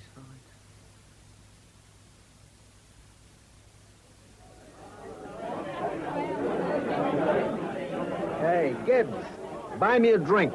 You what? A drink, man. I'm thirsty. I could do with a drink. You must have gone balmy. After what you did to me... What I was told. Eh?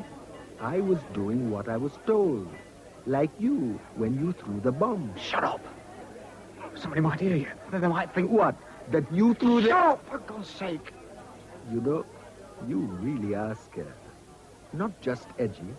Scared. Look, get out of here. I don't want to know. I don't want any part of it, see? Not any more. Look, you told Romney that yet? What? that you want to leave. You fixed up about her retirement pension yet? Oh, very funny. I'm a joker, boy. Didn't you know? You're a... Yeah, look, come on, boy. Say it. Don't be shy. Say it. I'm a what? A black bastard, maybe. Something nice and polite. Like that, huh? Look, all right, you did what you were told.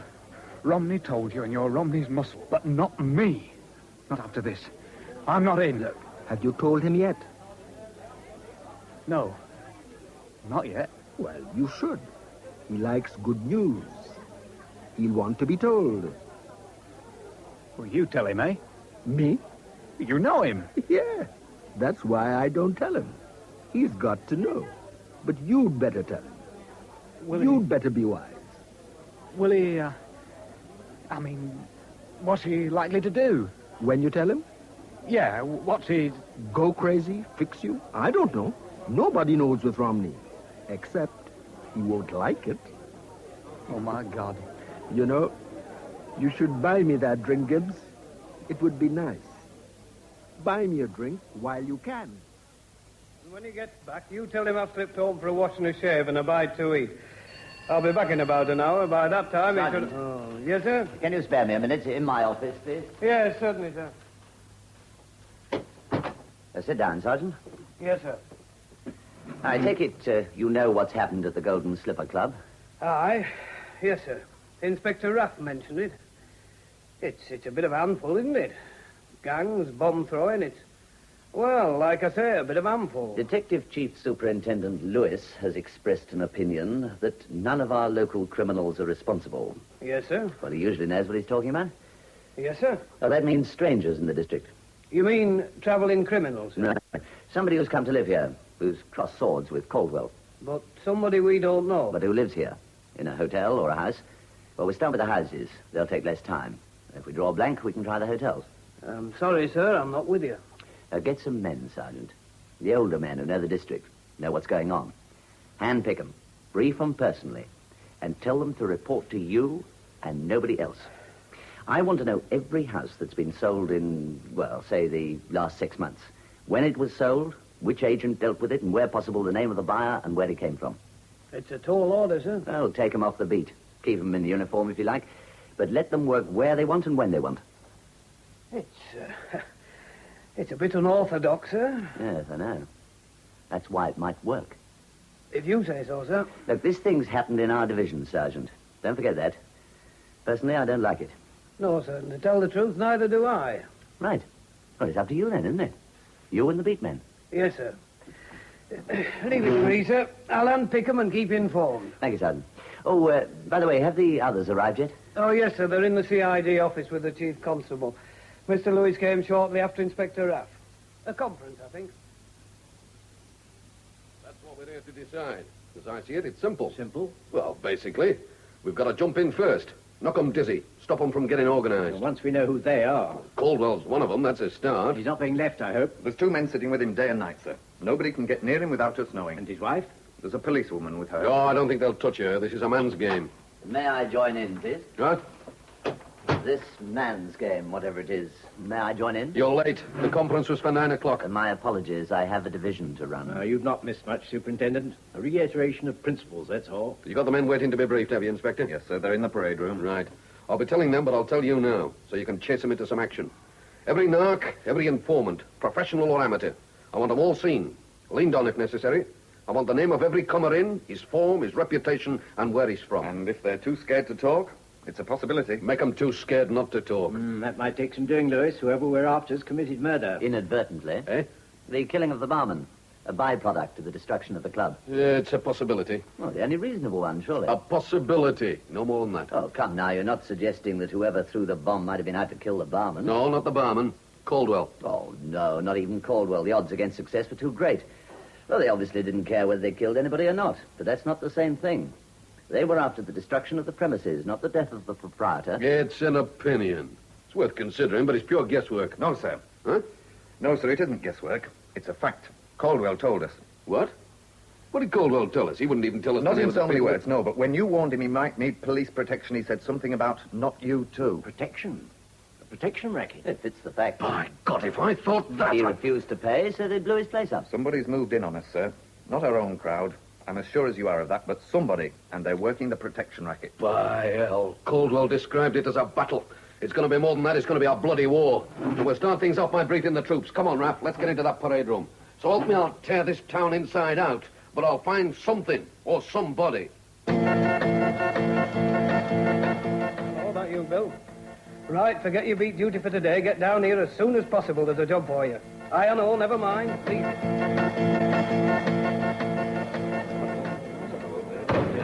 Right, all quieten down, everybody. Right. You all know why you're here, or you think you do. For those in doubt, I'll tell you what's happened. The Golden Slipper Club, Caldwell's place, had a bomb thrown at it early this morning. Old man's playing one-upmanship on the CID. At least that's what I think. Aye, but it might work. Anyway, get your uniform on and get down here. Forget beat work for a few days and Have some coffee, Doc. No thanks, Romney. I've eaten. You've time. Come on, Doc, have some coffee. Look, shut up, kid. We're talking business. Look, what I said was... Shut up. Look, I want to see Gibbs. Why? You worried about him? No, I ain't worried about anybody I can handle. And I can handle Gibbs, but I want to be sure. So now you have it. That's what it boils down to. They've got to be made to sing. I don't care how, I don't want to know. You can threaten them with blue murder or promise them the earth. It's up to you. But find somebody who knows something and make him talk. That's the first job. When you've done that, you can... I think we should be a little careful, sir. Careful? But if we aren't, it'll end up a grudge fight between the police and every criminal in the city. Probably, but that can't be helped. It'd be very wrong, sir. Is it important? So important? It is, in my opinion. We have to find these people and stop them. Oh, no doubt we'll win, but we won't be respected. There'll be too many people hurt. Well, they started it, Collins. They're the criminals. And innocent people, they'll be hurt too if we aren't careful. Not if they're innocent. Yes, sir, I'm sorry, but they will. Chief Superintendent Lewis used the right word, war. And non-combatants get hurt if they get in the way, always. If they get in the way. If they've any sense, they won't. Yes, but we don't know, do we, who we're fighting. We've only one line of attack. Hit as many people as possible as often as possible. Work with the law of averages. We're bound to hit the right one eventually. Then leave the rest to God and Providence. Dramatic and not wholly true. Ruthlessness carried to its logical conclusion. There's nothing wrong with ruthlessness, Collins. Not in our profession. Sometimes needed. Not often, sir. And efficiency more than compensates for its loss. Now you're playing with words, Superintendent. Efficiency, ruthlessness. They're pretty well interchangeable in the police service. In some circumstances, probably, and to certain people. Nevertheless, efficiency merits reward. Don't you agree? Of course. Well, in that case, I'd like to suggest a Chief Constable's commendation for Evans. Evans? Police Constable Evans, the officer who found the hand grenade safety lever. Oh. You don't agree, sir? Frankly, no. Presumably the commendation you suggest is for finding the safety lever. For recognizing the crime as a crime. For efficiency, in other words. For finding the safety lever. Well, yes, put one way, yes, for finding the safety lever. Not particularly meritorious, surely. Merely a matter of keeping his eyes open, which he's paid to do. But if he hadn't... If he hadn't found it, someone else would. Some other police officer. A fireman, a civilian. It would have been found. I'm sorry, Collins. I don't like refusing my superintendent's requests. But to earn a commendation, a man has to do something more positive than merely find something. Otherwise, it becomes a matter of pure chance. Lucky draw, almost. I think you're wrong, sir. Of course you do. In that case... And I think you're wrong. Unfortunately, from your point of view, I happen to be the chief constable of this force. Yes, sir. And the answer is no. It's regrettable. I don't like upsetting my senior officers, but a chief constable's commendation in this force means something. The decision, of course, must be yours. Of course. My apologies for bringing the subject up. Will you be long here, sir? Well, a couple of hours, no more, if the forensic people have arrived. They're there, over there, where the club entrance was. Oh, yes, right. Well, give me a couple of hours, then. That give you enough time? Yes, I think so. Of course, there's no guarantee Caldwell will even speak to me. Why not? He spoke to Lewis. But said nothing. He'll say something to somebody, eventually. And if you'll call back here when you've been to the hospital? Certainly, sir. Right, good luck.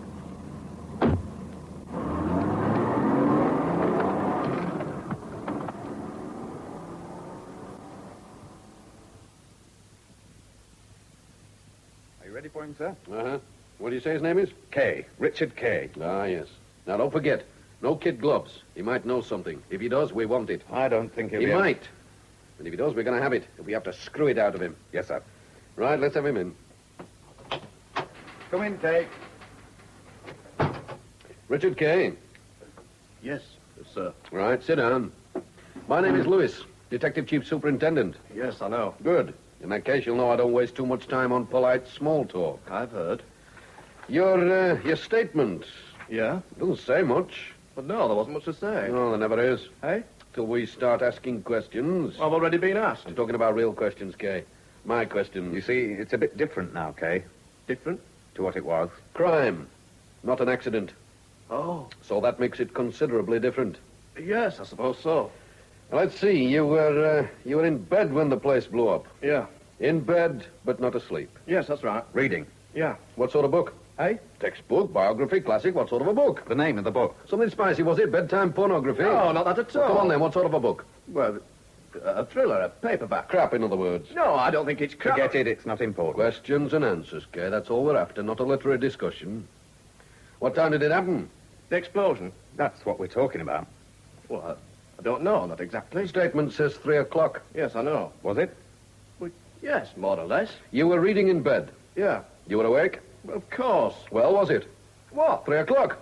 About No, that. not about. Not more or less. The exact time. Look, I don't know. I wasn't taking What time did you go to bed? 2 o'clock, something like that. Not something like that. Hey? The time you went to bed, Kay, the exact time. For God's sake, I don't know. I don't go with a stopwatch in my hand. I've no But reason you have to be got a taking- watch.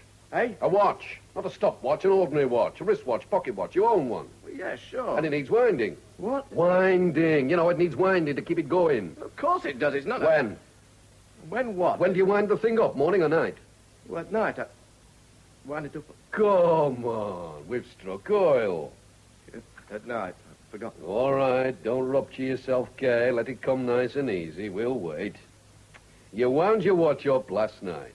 Yeah, the last thing before I got into bed. It was 2 o'clock, exactly. Exactly? Yeah, 2 o'clock. How do you know? Well, the late show on the wireless had the transistor on. It was just finishing. I used it as a time check. 2 o'clock. Exactly. Yeah. Right. What time was the explosion? Well, like I said... I know what you said, lad. About 3 o'clock. Forget it. It's not accurate enough. Look, it has to be. I'm sorry. Forget it. Forget that you ever said 3 o'clock. Look, I can't. How many pages did you read? How many chapters? Hey? This masterpiece. How far had you got? Well, I don't know. About halfway. And you started it when you went to bed? No. When? The night before. Right. You're lying in bed, you wound your watch up, you're tangled up in the lunatic ramblings of some idiot author. What else? But nothing. What else is there? The transistor. Was it still on? No, I've told you. The late show finishes at 2. Foreign stations. No, I turned it off. Just you. The book and the noises. What noises? I don't know, lad. I wasn't there. The noises of the night. What noises of the What the night? hell do I know? You were there, not me. What sort of noises do you hear in those parts? Well, nothing. Traffic, sometimes. And sometimes the Go on. Sometimes the what? town hall clock. And? Well, you can hear it strike. Sometimes. Go on. Get it off your chest. It struck 3. When? Just before the explosion. It's like extracting bloody teeth. I'm sorry, I didn't remember till now. The explosion and all. I'm not trying to be funny. Funny? I'm not trying to be funny. Since when was murder funny, lad? No, you know what I mean. Do I? It'd make a change.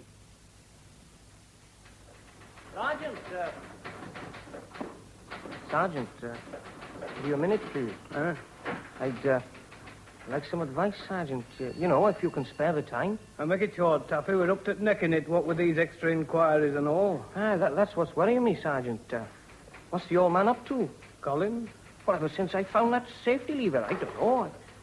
I got a feeling, that's all. What sort of a feeling? You know, as if I'm being used. Well, no, that's not right.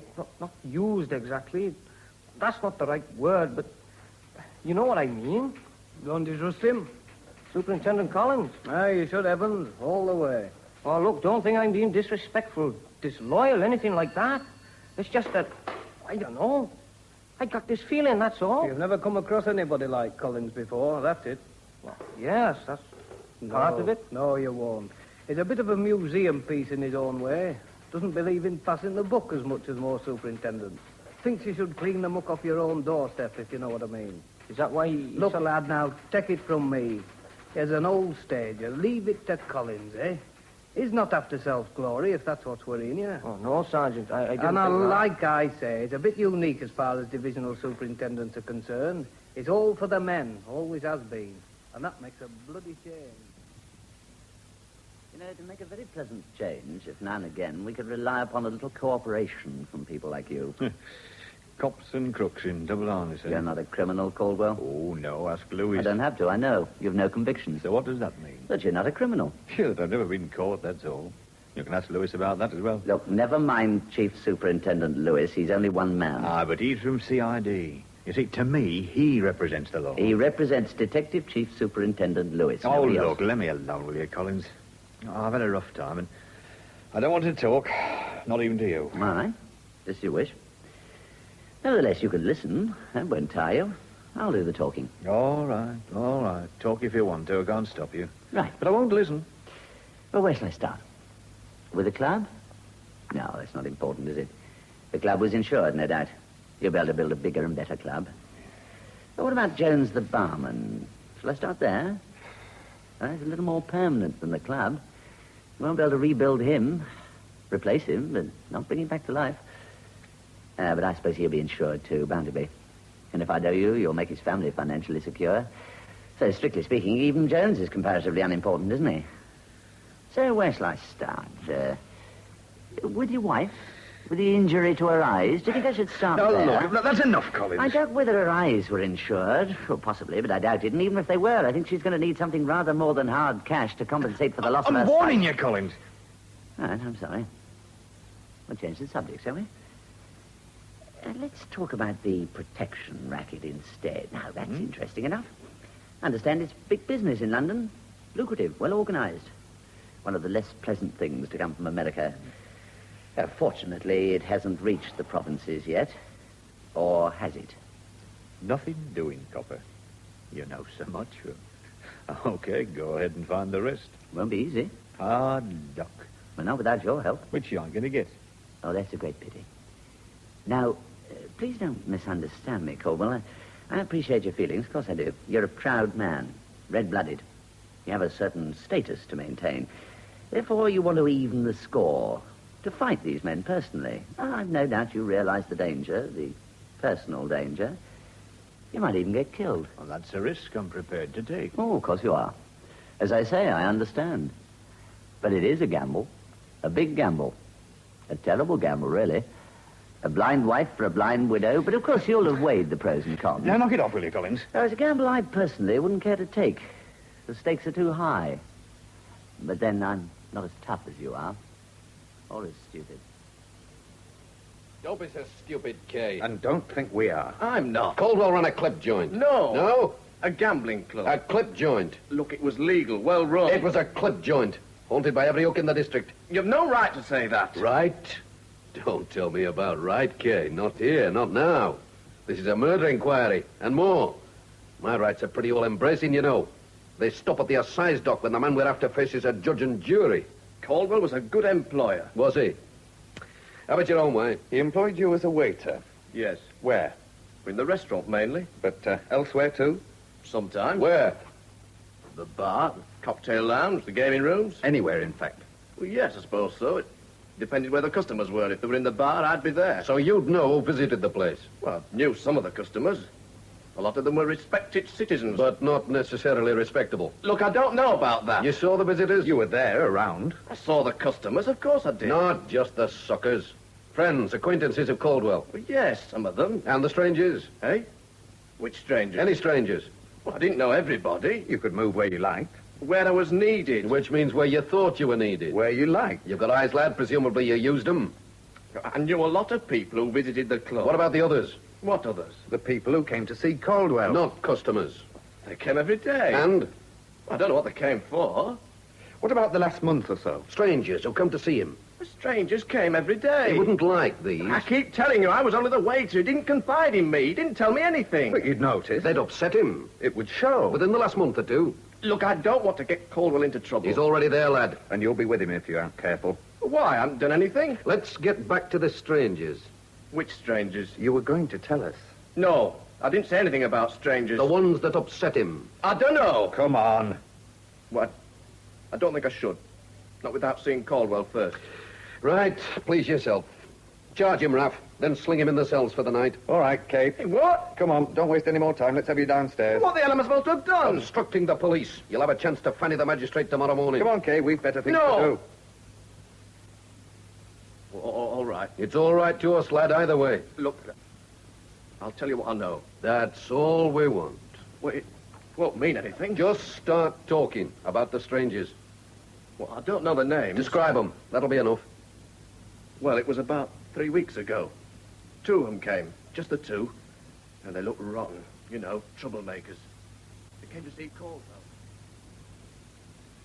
Tell me, Caldwell, did they write or did they call or did they telephone? Who? The people who blew your club up.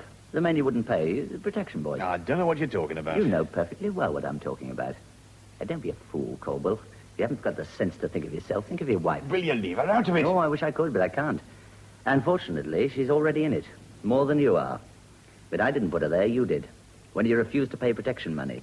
And when you thought you could handle things without the police. Now, look, I've said, I don't know what you're talking about, Collins. Specifically, I'm talking about a woman who's married to a pig-headed idiot.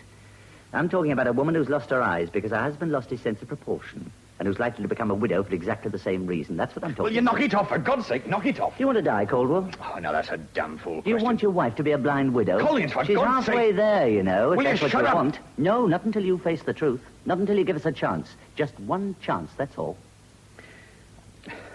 I can't. Not that. What you mean is you won't. Whatever the cost, to you, to your wife, to anybody, it's pride, Caldwell. That's all. The cardinal sin. It'll allow whoever it is to get away with it. It's bigger than your own life. And when they lead her there, it'll make your wife spit on your grave. Pride, Caldwell. That's why you won't tell us. And if I do? We'll stamp them out. No. That's a promise. We'll put them where they belong. You know, you're a good man, Collins, despite the uniform. A bastard, but a good bastard. But you see, I've never grassed on anyone in my life before. There's always a first time. Trite, but true. Oh, maybe you're right. Believe me, we can handle them. You can't.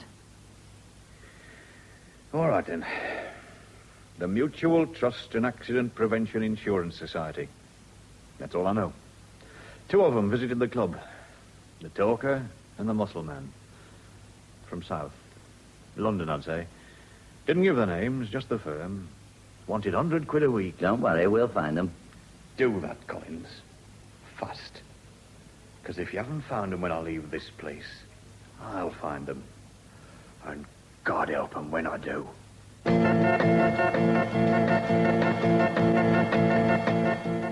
That's it, then. We know something. We've made a move. We still don't know much. Enough. Get on to the Metro crowd. Ask them for information. The names of any larceny by intimidation wallows who might have moved out of the London area within the past 6 months. Descriptions, modus operandi, anything they can tell us. Names, aliases, the lot. Then we'll get amongst them narcs. We're getting somewhere, Raff. We're moving.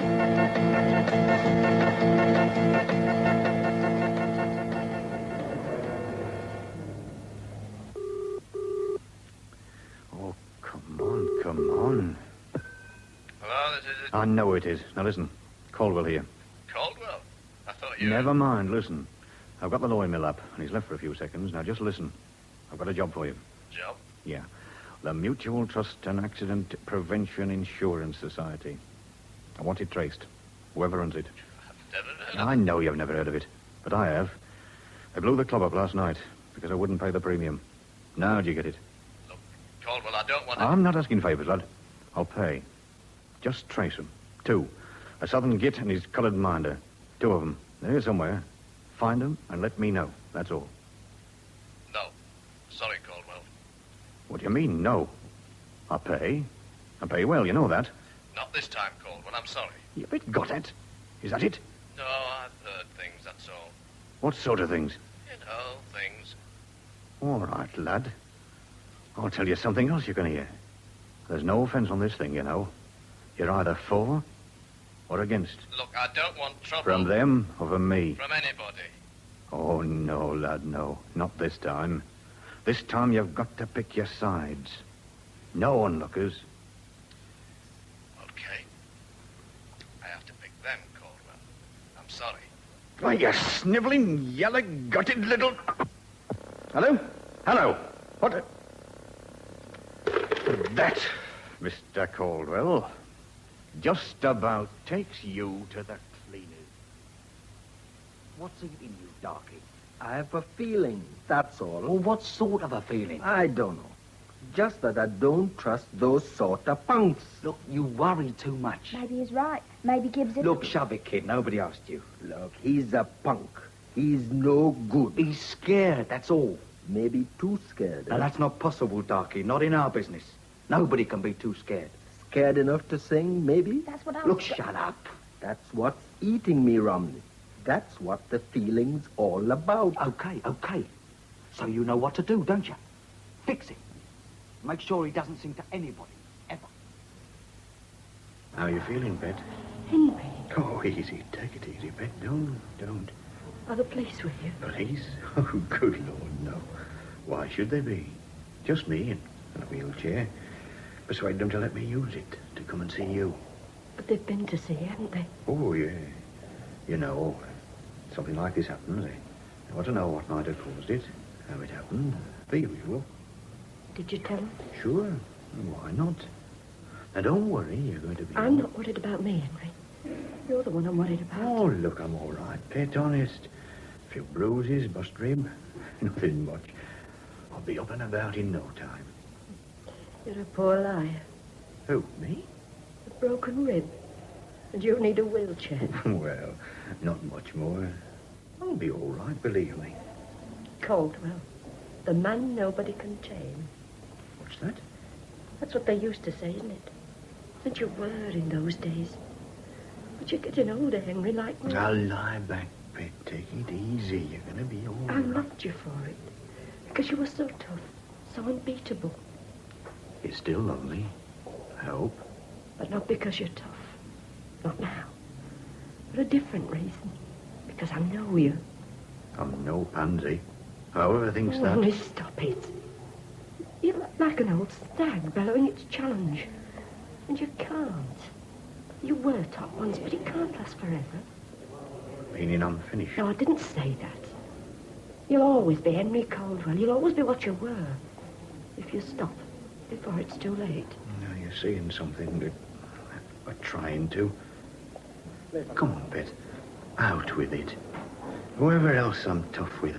Not you. I've never asked questions. Never once. But I've known. Guess. I've always been straight, if that's what you're getting at. Know that too. But a man can be honest and, because of what he is, attract dishonest men. He can stay clean, but surround himself with filth. You think that's what I've done? Don't fob me off, please. I may be blind, No, but for God's you sake. see, I'm being honest with you, now be honest with me. What happened at the club wasn't an accident. It was deliberate. Somebody blew it up deliberately. They could have killed us, all of us. You. And whoever they are, you can't fight them. Not now. Once, perhaps, but not now. You're too old. You're too... Oh, all right. I'm too old. God, that's what the coppers think. That's what you think. That's what everybody thinks. Oh, Henry, tell the police.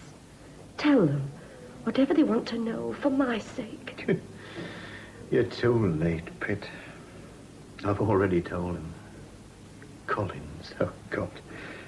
He could make a man crucify his own grandmother. I've told him. For the first time in my life. And I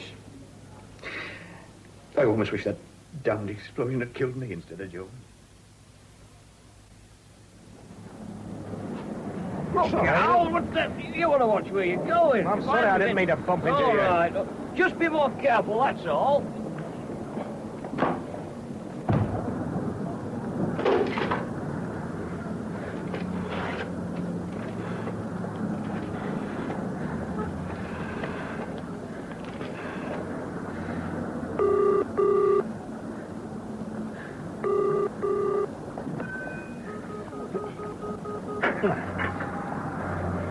Hello?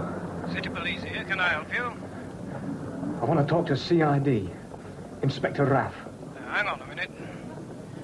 What did you say your name was? Just put me through to Raff, that's all. He's busy. What's it about? Just put him on. It's important. Hey, you'll have to wait. He's on the other line. I'll tell him. I can't hang around here. If it's so urgent, tell me. Oh, skip it. Yes, of course. We'll do more than that. If we can't put them out of circulation, we'll chase them back into your area. They're metro comedians by the sound of things, and you're welcome to them. Anyway, thanks for the list. I'll keep in touch and let you know how things work out. Sorry to bother you, sir. Oh, that's okay. Somebody wanted you on the other phone. Oh, who? He wouldn't say. Wouldn't wait. He was calling from a kiosk. Did he say what he wanted? No, I asked him, but he got quite shirty. He seemed scared. Oh, not to bother. He'll phone again if it's important. Here, there's a list of names and descriptions. Strong-arm merchants the MPD lost track of during the last few months. Do you think you could have them duplicated? Say 100 copies? I'll see to it, sir. When for? As soon as possible. Right, sir. I'll set it up straight away. Thanks. By the way, do you know where Chief Superintendent Lewis is? Headquarters, last I heard, with the Chief Constable. They're issuing a statement to the press. Really? That should make interesting reading. Consequently, we're treating the matter as urgent. Certain lines of inquiry are being followed, and an early arrest is expected. Now, ladies and gentlemen, if you have any questions... Do you know... Yeah. One at a time. Ladies first. You, madam. Actually, it's Miss. I was asking whether you expect any more bomb throwing. We don't expect any more, but of course we can't be sure. We're policemen, not prophets. Can I quote that? I'd rather you didn't. May I ask why? A personal foible. I dislike seeing off-the-cuff remarks quoted. And not because it contains a germ of truth. I'm sorry, I don't understand. It suggests there might be more bomb throwing. We don't know. Is that honest enough? Yes, thank you. Now, your question, sir. The motive? Presumably to wreck the Golden Slipper Club. Quite, but why? To give you people a news story. We don't know the motive, not yet. We're bearing certain possibilities in mind. But you've not reached any firm conclusion. Well, if we had, we wouldn't broadcast them. Which means you haven't. Madam, sorry, miss. It is now only 5 o'clock, little more than 12 hours since the occurrence. Therefore, while we confidently expect to bring the case to a successful conclusion, we really must have time. But do you have a lead? We have certain promising lines of inquiry. Yes, we have a lead. And we're going to follow it. And you can quote that.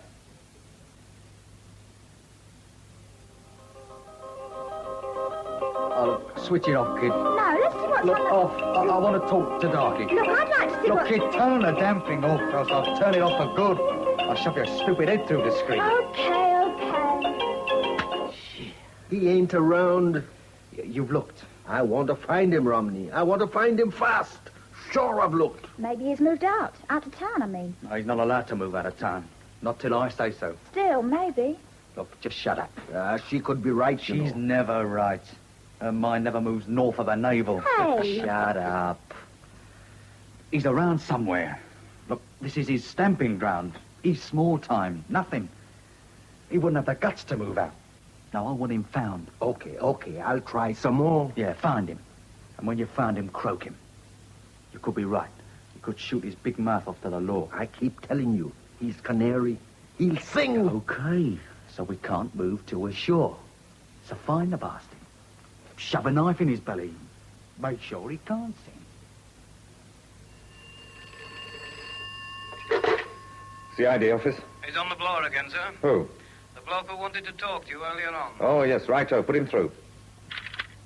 Hello? Raff here? That's Inspector Raff. Speaking.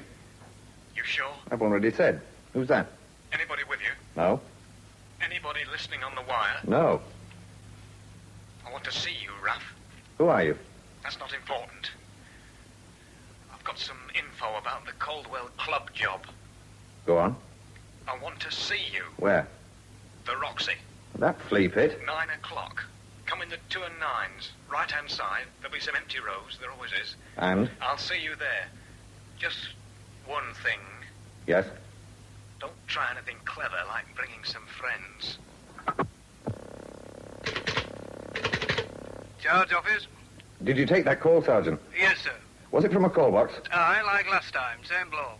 Any idea who? Did you recognize the voice? No, sir. Sorry. Never mind. By the way, what's showing at the Roxy? Let me see. One of those war films, you know, how I won the war, Daddy. Single-handed and with a cigar stuck in the corner of my mouth. Oh, my God. Why? Oh, nothing. Like they say, we all have to make sacrifices, suffer hardships in the course of duty. Or words to that effect.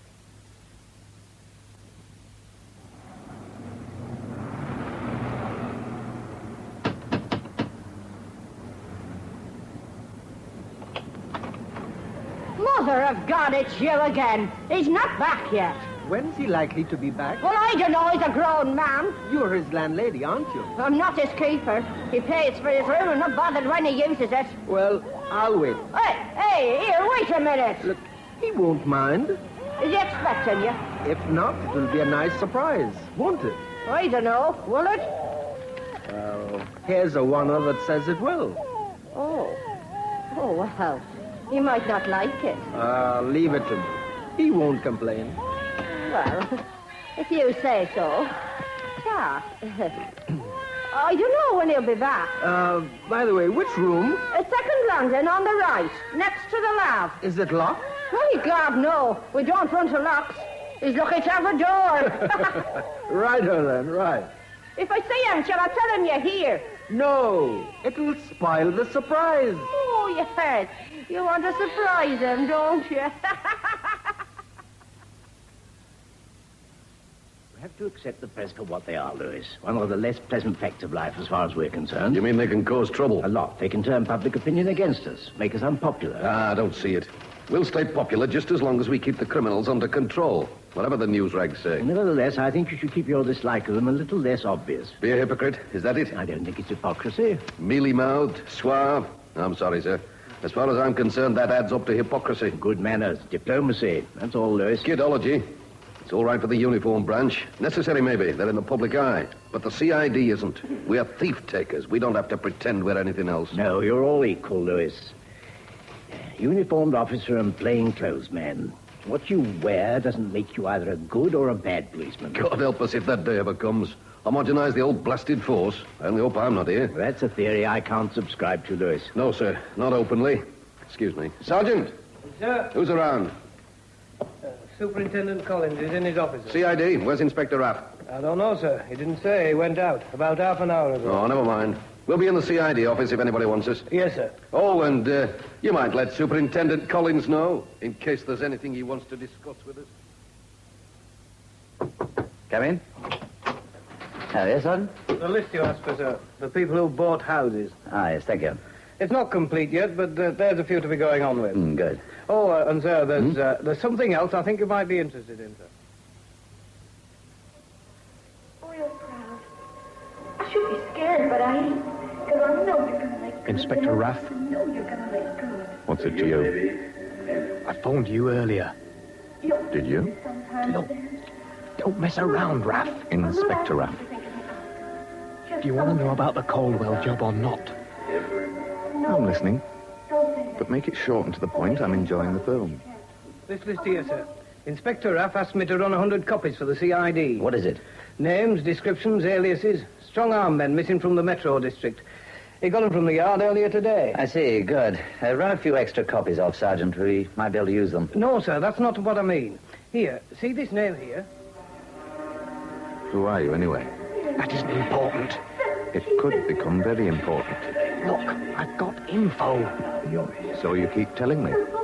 I want assurance, see? Assurance? I've got info. I'll pass it on if you'll leave me out of things. I want immunity. Some sort of insurance. Oh? You know, kid, it's funny, but I never felt this way. Like those two have just said. That's bleeding funny. There it is, sir. Henry Romney, alias Harry Rose, alias Hubert Richmond. Then here, 43 Piermont Gardens, bought by a man called Hubert Richmond 3 months ago. Just a minute, Sergeant. Let me see that. Henry Romney, associate of William Darkey Hall, also missing from the Metropolitan Police District. We haven't a description yet, sir, but we will have. I've got a man on duty in Piermont Gardens. We'll soon know. We know already, Sergeant. We have a description. I got it from Caldwell. And it fits Henry Romney and Darkey Hall like a glove. I've got to be safe. We don't make bargains. Not that sort. But you'll play fair. Within the law. Now, come on. Either talk or settle back and enjoy this film. Okay. Romney. Henry Romney. And his muscle. Darkey Hall. And a bint called Rowena. She's Romney's wife or something. Go on. They've got a house. 43 Piermont Gardens. I'm still listening. They blasted Caldwell's place. They're on a racket. The Mutual Trust and Accident Prevention Society. Protection? Yeah. Caldwell wouldn't pay, so they blasted his place to hell. They used a Mills bomb. I'm forced to say it, Lewis. The inquiry isn't moving as fast as I'd like it to move. Well, they're all out rounding up the narcs. They'll find somebody who knows something. If they don't, what then? Ah, they will. There's always a whisper. I hope so, for all our sakes. Wish I knew where the hell Raff was. He should be here, organising things. That's all I know. Honest. Who threw the bomb?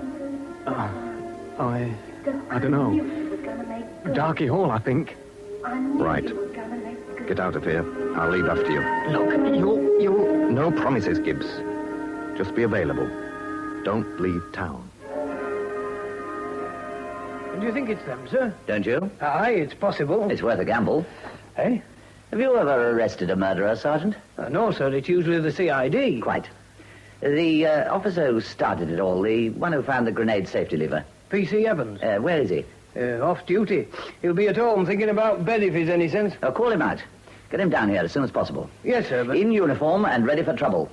Don't tell him what he's about. I'll brief him when he gets here. But make sure he brings his staff and his handcuffs. He's going to need them. Yes, sir. Sorry, sir. It's all right, it's all right. Do you mind, Superintendent? Is it convenient to have a word with you? Of course. Oh, thank you, Sergeant. If you'll just deal with that little matter. Aye. Yes, sir, right now. You mind if I sit down? Not at all. Now, what can I do for you, Chief Superintendent? You can tell me what the hell's going on. That'll do for a start. I'm sorry, I don't understand. There's a lot of spare coppers wandering around asking questions. Detective officers? No, uniform men. I'm getting reports of it. From the plainclothes branch, presumably. Right, from my own men. Policemen policing other policemen. Not an ideal state of affairs, Chief Superintendent. My men report what they hear, and I'm asking why they're hearing it. In other words, you want to know what the uniform branch of this division are doing. That is one way of putting it. Obeying orders. My orders. Now, look here, Collins, don't start... Lewis, if you have any objections to my men obeying my orders, I suggest you take the matter up with the Chief Constable. I've just left him. Did you mention it? No. Why not, if you feel so strongly about it? Because I don't need the Chief to hold me in. Nor I. Which leaves us in a position of stalemate. Your inquiry, but my division. My force. Really? I was under now, the... Don't come acid with me, Collins. I'm the big white chief as far as crime is concerned. And it doesn't matter a damn which division it's in. I see. Crime, the prerogative of the CID. You could put it that way. But you'd be wrong. But not far wrong. Chief Superintendent Lewis, for your information, and as far as this division is concerned, the fact that a man is not in the CID doesn't presuppose that he's an idiot. Nor do we subscribe to the theory that detectives are supermen. A crime is committed here, and every man and every woman is expected to take an active part in its detection. Or is that too radical a view for the headquarters staff? You know, you shouldn't have been a copper, Collins. No? A parson, maybe, or a politician. You've got the gift of the gab. Ah, but when I speak, it makes sense. To you, not to me. Everybody in his own little watertight compartment. Beat patrol, traffic, administration, and CID at the top of the heap. It's a good system, it works. Not in this division. All right. You've asked for it. All this claptrap about a position of stalemate. You're kidding yourself. Unless you're prepared to complain to the chief. I don't need the chief. I outrank you. One more rung up the ladder, remember? No, I'm not asking. I'm ordering. Keep your men from under my feet. Murder, arson, felonious wounding. This has nothing to do with the uniform branch? When I want them, I'll ask for them. Until then, keep them clear. Certainly, sir. I mean it, Collins. Of course. So do I. I'll pass the word round to my men. They needn't ask any more questions.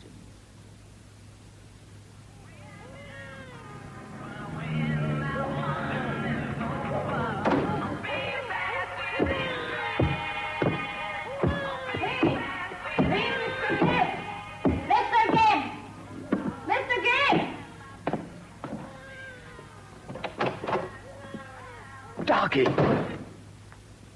I've been waiting for you, Gibbs. I've been waiting a long time. Why?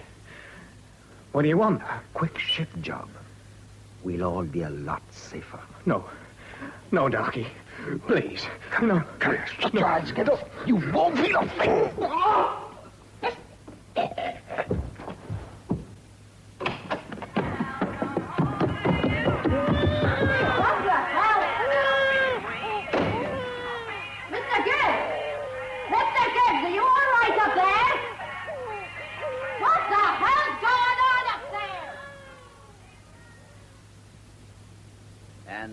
Therefore, I think you should make the arrest, Evans, don't you? Yes, sir. If you say so, but it's usually CID. We know that, lad. Any other reasons why you shouldn't? No, Sergeant. None that I know of. You're not scared? Well, yes. Yeah, well, that's understandable. There could be trouble. Oh, you're not going alone, Evans. Superintendent Collins here and me will both be with you. In an advisory capacity, to assist if necessary, that's all. You understand that, Evans? You're going to be the arresting officer. Yes, sir. Thank you, sir. Right. Well, let's get moving. The sooner we get to Piermont Gardens, the better. Piermont Gardens, 43. That's where they're living. Have you checked? No, I thought you'd want to know first. We'd better get the place surrounded. No. We'll knock them off without a lot of feet marks, if they're there. He sounded scared. Scared enough to be telling the truth. Right, it's possible. If so, we've reached them via information received. The best way. The CID way. Right, let's go. Just the two of us? The three of us. Now, look, I'm sir, not asking for your permission, Chief Superintendent. No, sir. Of course not.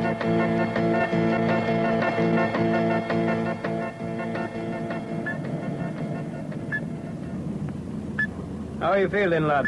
All right. Is there any reason why he shouldn't be feeling all right, Sergeant? No, sir. But it'll either make him or break him. He's enough gumption to know that.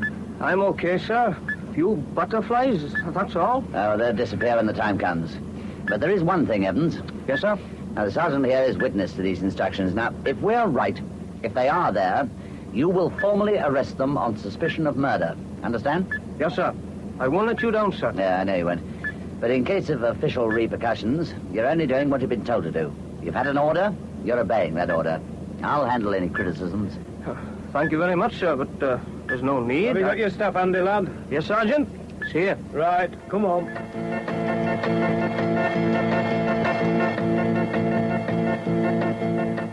So you've got to be more careful.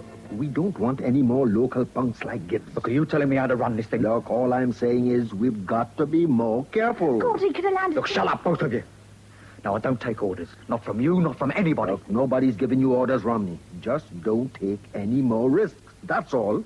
Not with punks like that. Who the hell's that? Can't see. Look, I don't have to go. Look, don't argue. Go see who it is and tell her to beat it. And don't argue all the time. I'm Divisional Superintendent. Business of Romney Affairs. May I come in, please? No. Police. Look, who asked you in here, copper? Gibbs, Go ahead, Constable. Henry Romney?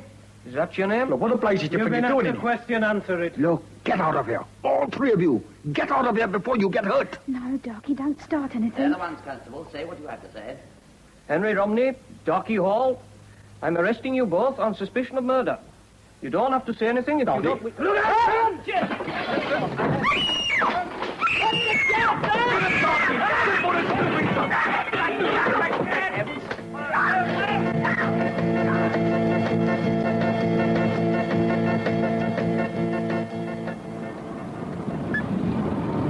The first thing to do is to knock Romney and all off. Then get them into separate cells and interview them one at a time. That way they won't have a chance to collaborate. Control calling Queenie 9. Report of disturbance at 43 Piermont Gardens. Investigate, please. What the hell's going on? Repeat. Report of disturbance at 43 Piermont Gardens. Investigate, please. Control to Queenie 9. Over. Hello, Control. Chief Superintendent Lewis here. What's this about 43 Piermont Gardens? Control to Chief Superintendent Lewis. We've had a 999 call about a disturbance at that address, a fight inside the house. Control to Chief Superintendent. Right, we're on our way there. Tell Queenie 9 to hold its fire till we arrive. Message received and understood. Wilco. Come on, Raph. Put your foot down.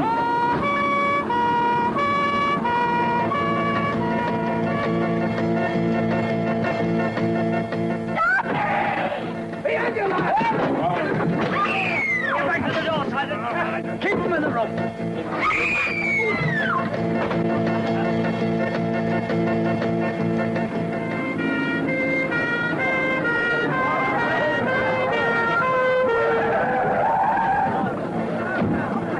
Come on. Stand back there. Lewis, I think we'd better... Come on, Raph.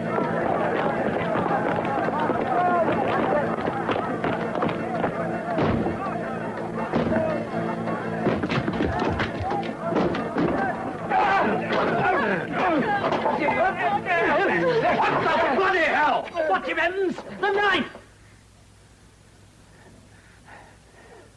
Come on, you bastard. Don't play with him, lad. Get your...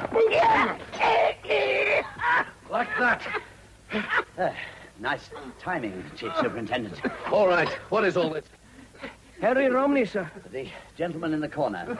Darky Hall. The man you've just crippled for life. And the woman, for good measure. Good God, what the... A slight difference of opinion, sir. You can say that again. All right, you've had your little joke, Collins. What's your game? Policing. Arresting the men responsible for the murder of the barman and the destruction of the club. That's our game. And they have been arrested, Chief Superintendent. Who by? Police Constable Evans, acting solely on my instructions. That'll do, Ruff. Get these three beauties outside, waiting one of the cars. Sergeant, Evans, give Inspector Ruff a hand, will you, please? Yes, sir. And, do you mind, please, sir? What's that? If you don't mind, I'd just like a word with Superintendent Collins in private. I don't. Collins? I have no objection, sir. All right, but not too long and not too heaty. Well, it's your move, Collins. I don't know what Come off it. You're trying to prove something, aren't you? All right, go ahead, prove it. I'm sorry, Chief Superintendent. I don't know what you're talking about. Probably because we speak a different language. You know what a flaming idiot is? Of course. Well, that's you. The language is the same so far. Now, forget the rank. This is off the record. I want to know what you hope to gain by all this. Gain? The arrest of a murderer. Oh, come off it, Collins, for God's sake. Crawl out of your monk's cell, drop down from the clouds and mix with a wicked, stinking world. You're not suggesting that a police constable hasn't the authority to arrest a murderer? You know damn well I'm not as saying much authority as any other police officer. All right. But he won't thank you. Why not? He found the grenade handle. So? At that time, the CID had already decided that it was a gas mains explosion. We didn't know. We didn't have any... You didn't do anything. You didn't even try to find out. If it hadn't been for Evans, you wouldn't even have recognized it as murder. You're making us sound like fools, Collins. You were fools. You acted like grass-green recruits. You guessed when you should have been finding out. Self-opinionated, pompous, blind fools. Then when an ordinary uniformed constable... Cut it! You can't even see straight. You're too damn biased. Wasn't like that at all. I was there, remember? I've got facts on my side. All you've got is theories and wishful thinking. You're talking about what might or might not have happened. I'm talking about what did happen. You're talking straight out of the textbook, boy. That's what you're doing. Uniformed constables arresting murderers. Why not? Why not give credit where credit's due? Not the difference between CID and the uniform branch. The glory where it belongs, regardless of rank. You believe that? Of course. You're crazy. You don't. Your kind never do. All right, my kind of realists. Megalomaniacs. Oh, for God's sake, climb off it. Come off the soapbox. It doesn't work that way. It should. No. Rank counts.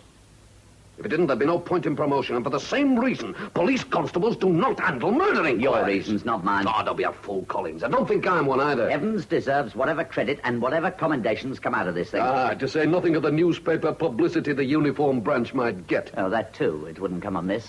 All right. I'll spell it out for you, Collins. A sentence at a time, a word at a time. He'll hate you for it. Not now, but later. You'd like to think that. Shut up! And I'll tell you what you've really done. He's young, is Evans. He's full of sparkle. He's detected a murder. He's arrested a murderer. At the moment, he's 10 foot tall. But that's today. You ask him in a few years' time. Or better still, ask him just before he retires. When he's pounding a rural beat somewhere at the back or beyond. Ask him then. Because he'll not get anywhere. Oh, commendation for this little lot. 9 days of glory. And that's all. Nothing else. You've earmarked him, Collins. He'll never live it down. For the rest of his service, he'll be the copper who made the CID look idiots. Or tried to. And whatever else he does, wherever he goes, there'll always be CID men waiting to make him look an idiot. And they will. For the rest of his service. That's what you've done to him, Collins. Poor devil. You've given him a Judas kiss. You've sacrificed a damn good copper on the altar of your own crack-brained bloody theories. And I hope you're satisfied.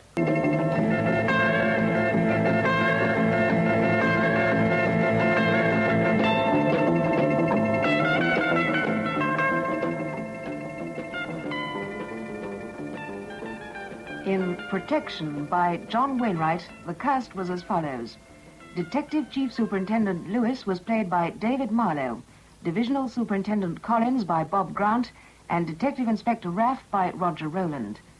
Romney was Douglas Fielding, Darky Hall, Frank Seguino, Gibbs, Christopher Godwin, and the Chief Constable, Robert Wallace.